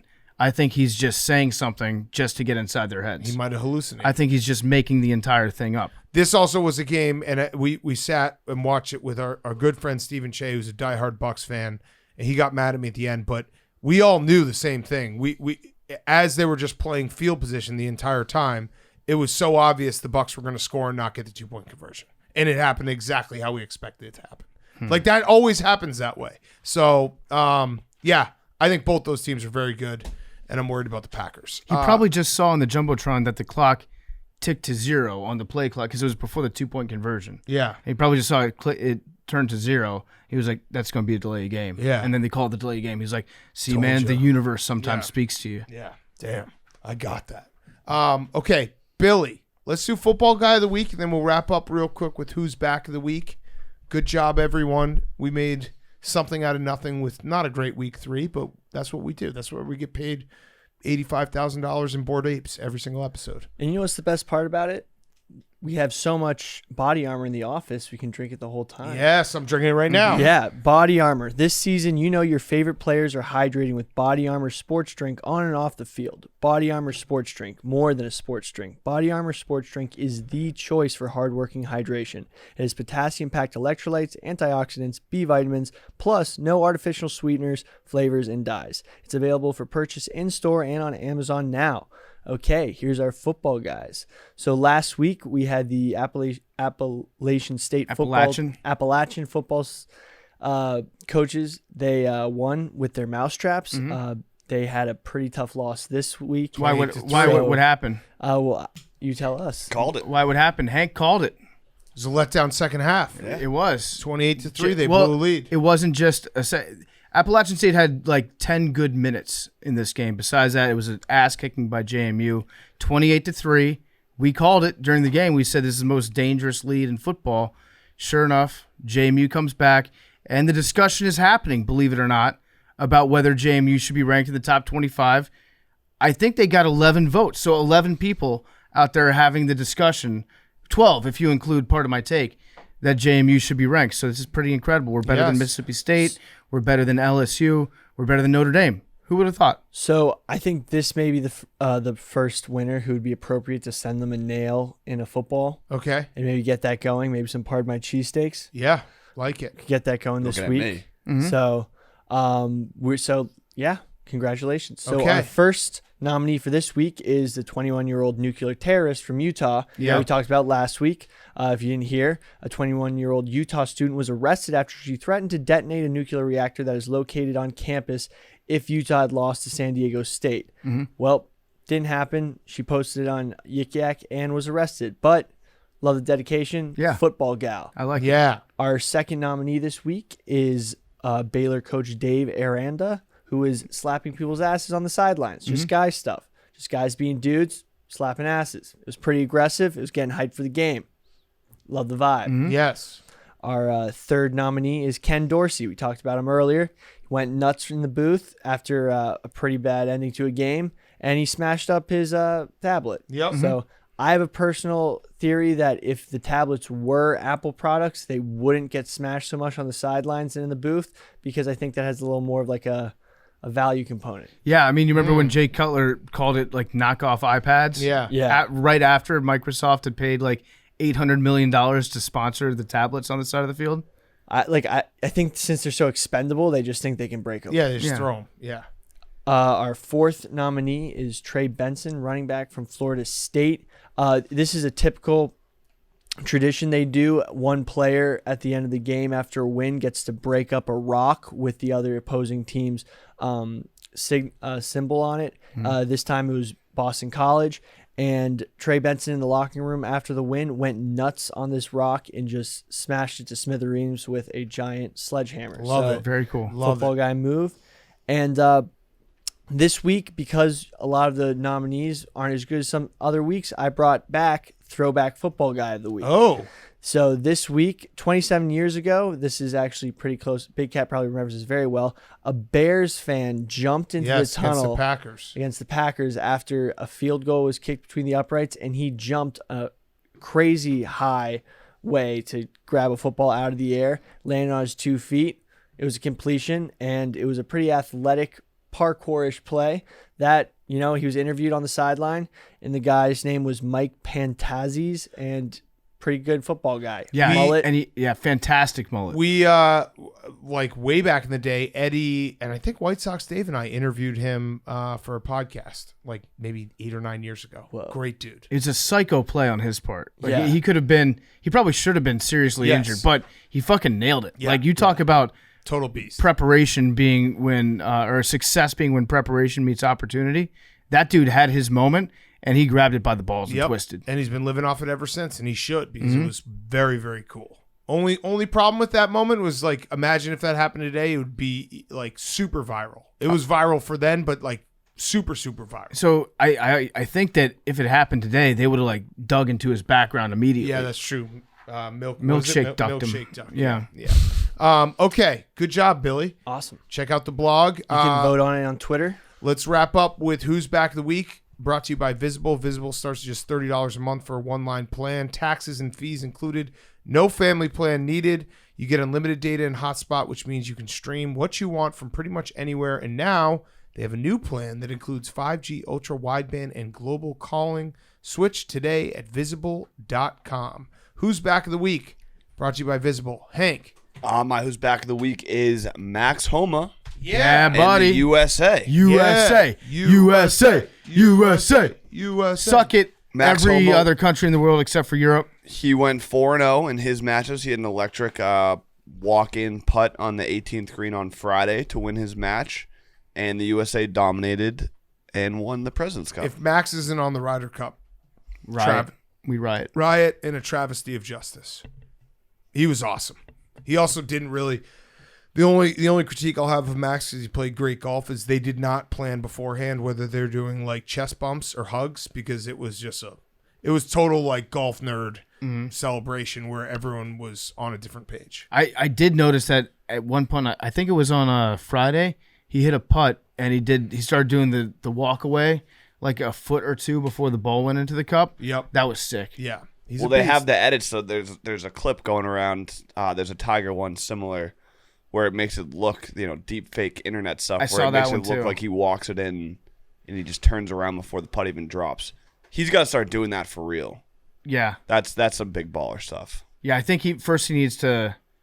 Yeah, if Max Homa does that in a major and it actually works, I think we can say that that's the coolest moment in golf history. Yep. If he walks away from a putt when it's, what did you say, more than 5 feet or further from the hole, and it goes in, like, yes, he is now your golden golf god. Yep. Yeah, the deep fake video, he basically hits it and then turns around. Mm-hmm. Okay, good. Who's back? Thanks. Great job, Hank. Thank you. PFT. My who's back of the week is Alanis Morissette, Sublime, The Lumineers, Oh. Dave Matthews, Cyndi Lauper, Jimmy Eat World, and Pup Punk. Nice. Because Ocean's Calling Music Festival is on Saturday. Pup Punk, we've been asked to play basically in front of like every band that I listened to when I was 12 to 16 years old. I still listen to Lumineers. They're awesome. Yeah, so it is actually, this is a perfect time for the Lumineers. Yeah. This is the time of year where they're the hottest. I always just hit Lumineers all of October and just fucking let it run. Yeah, all I really want out of this weekend, it should be fun. It's the Ocean's Calling Music Festival. It's in Ocean City. So come out to the festival. If not to see us and Pup Punk, it's me, Roan, Robbie, Frankie, and Nick. And we're going to have a great time. We're going to play some songs that you guys all know and love, hopefully. And we're just going to party your dicks off. I'm just mostly excited about the possibility of meeting Sublime when I'm there. Yeah, that's because like sick. if you had told 12-year-old me you're going to meet Sublime and Boomer all in one calendar year, I think I would say like, okay, I'll accept that. I'll accept that for my life. I don't want to be a Debbie Downer here, and I'm not too, well versed on my rock and roll history, but isn't like one of Sublime's Bradley's people's dead. dead. He died Yeah, a Bradley long time died in ago. 1996. Long time ago. Heroin overdose. Before he even got famous. Breaking news. Yeah. So when you say meet Sublime, well, the other band members. Bud Gaw, Eric Wilson's still around. So. that's what I thought. I kind of. Yes, the main guy that you think of in Sublime has been dead for a very long time, Hank. Got it. I never even knew he was alive Yeah. until I found out that he was dead. That's how dead he's been. Yeah. So But thanks, cool, Hank. Kurt Cobain. Yeah. Jimi Hendrix would be there. All right. Well, just the way I was. Yeah, just a little- no, That's yeah, fine. yeah, No, just take the wind completely Bands out of do my keep sails. playing when 1 someone a.m. dies. Yeah. What? It's 1 a.m. It's 1 a.m. Yeah, it is 1 a.m. All right, my who's back. This one sucks. Albert Pujols, whatever. He is 700th, $6.99 and 700. Apple TV though, so it didn't really count. Yep. But it was. I hate the guy. I hate the Cardinals. But even like after kind of ruminating for a little bit and being salty about it and pretending that I was asleep and tweeting through it, I was like, you know what? That was a fucking cool moment. And that's the only nice thing I'll say about Albert Pujols and the Cardinals. So that was a cool moment. Good for him. He did it the clean way. And good for him. Mm-hmm. So there we go. And honestly, too, in Yes. terms of his personal information. Yep. Exactly. The high school picture of Albert Pujols. It's He very looks funny. like he's fucking 40. But yeah, 700, 4 guys ever. It's fucking crazy. So again, this is it. I will never say it again. If you clip this and tweet it back at me, I will block you. Good for Albert Pujols. That was a cool moment. You are now part of a very, very exclusive baseball history club. Who else is in that club, Big Cat? Babe Ruth, Barry Bonds, who we recognize, yes, and Hank Aaron. Wow. That's it. It's rarefied air. 4 guys. That's it. All those guys and no one else. Pretty fucking crazy when you think about it. We do recognize Barry Bonds on this show. He's the best baseball player of all time on this show. Billy. My who's back is Zach Wilson. He's officially back and cleared to play next week against Pittsburgh at Pittsburgh, a game we can win. And it's been a long time coming. No Mike White. Wait, is this breaking news? He's officially been cleared? Yeah, Salah said it after in the press conference. Hell yeah. I don't know if it's breaking news. It wasn't. No, we had it first. Yeah, we had it first. Good job, Billy. I knew. You broke the news. Take credit, dude. I'm taking credit. Yeah, you broke the fucking news. If anyone else tries to say they broke the news, on Sunday people will, like Ian Rappaport, be like, breaking news, Zach Wilson is starting today. No. Billy Football had it 1 a.m. Monday morning. Yeah. Facts. You better hope he plays. I know. I know. Your reputation is on the line. I know. And Sam Ellinger isn't performing as well as. Yeah, I saw you updated your chart. He was he was inactive today. I know. Yeah, but he's been on a steady. But they won. Yeah. Sam Ellinger's team beat the Chiefs today. Yeah. So, but yeah, Billy had to begrudgingly credit to Billy. He did update his chart. Trevor Lawrence might be better than Sam Ellinger. Well, I think it's time that we ask the question though: was Sam Ellinger doing such a good job as scout team Patrick Mahomes this week? True. He's probably the only quarterback in the league that could compare and prepare his own defense for what playing against Patrick looks like. Right. Facts. I think, but on the chart, it's just a little dip of going down. Okay, that's fine. Yeah. All right. It's a marathon, not a sprint. Jake, finish us off. My who's back is Rihanna. We had an announcement in the yes. afternoon today. She will be headlining the Super Bowl halftime show. Swifties, they got teased. There were rumors that Taylor Swift was going to do it. It was never confirmed, and here we are. Oh, I didn't even know that there were rumors about that. Yeah. There were. Good. Yeah. Rihanna. So we have our bangers. Super Bowl halftime show. Love it. Love it. Okay. Numbers. Good show, everyone. Hall of Fame guest on Wednesday. Oh, Billy. Let's clap it up. I know what clap he was doing, too. Let's clap it up. That was a up. specific clap he was doing. Yep. 17. 69. Let me That get actually will give it away to some people. let me get And I like that. 75. 26. I'll go with 2. 20. Hey, have you ever gotten this? No. Really? Got you right now. What'd you guess? 17. 100. Oh, wow. Is that first time? 4 We've had that times. 4 times? 100. How come I never remember that we've had it 4 times? Triple digits. And when Billy stole 69 from us, we actually wrote 69 on this. So if it came up, it Oh. counted as 69. Is it low key 69? Well, No, you no, stole yeah. 69 from us. So No, I kept it safe. I was kind of holding it. You kept it safe. It was It was a hostage exchange. all right, we'll see everyone on Wednesday. Sharks are older than the rings of Saturn. Love you guys.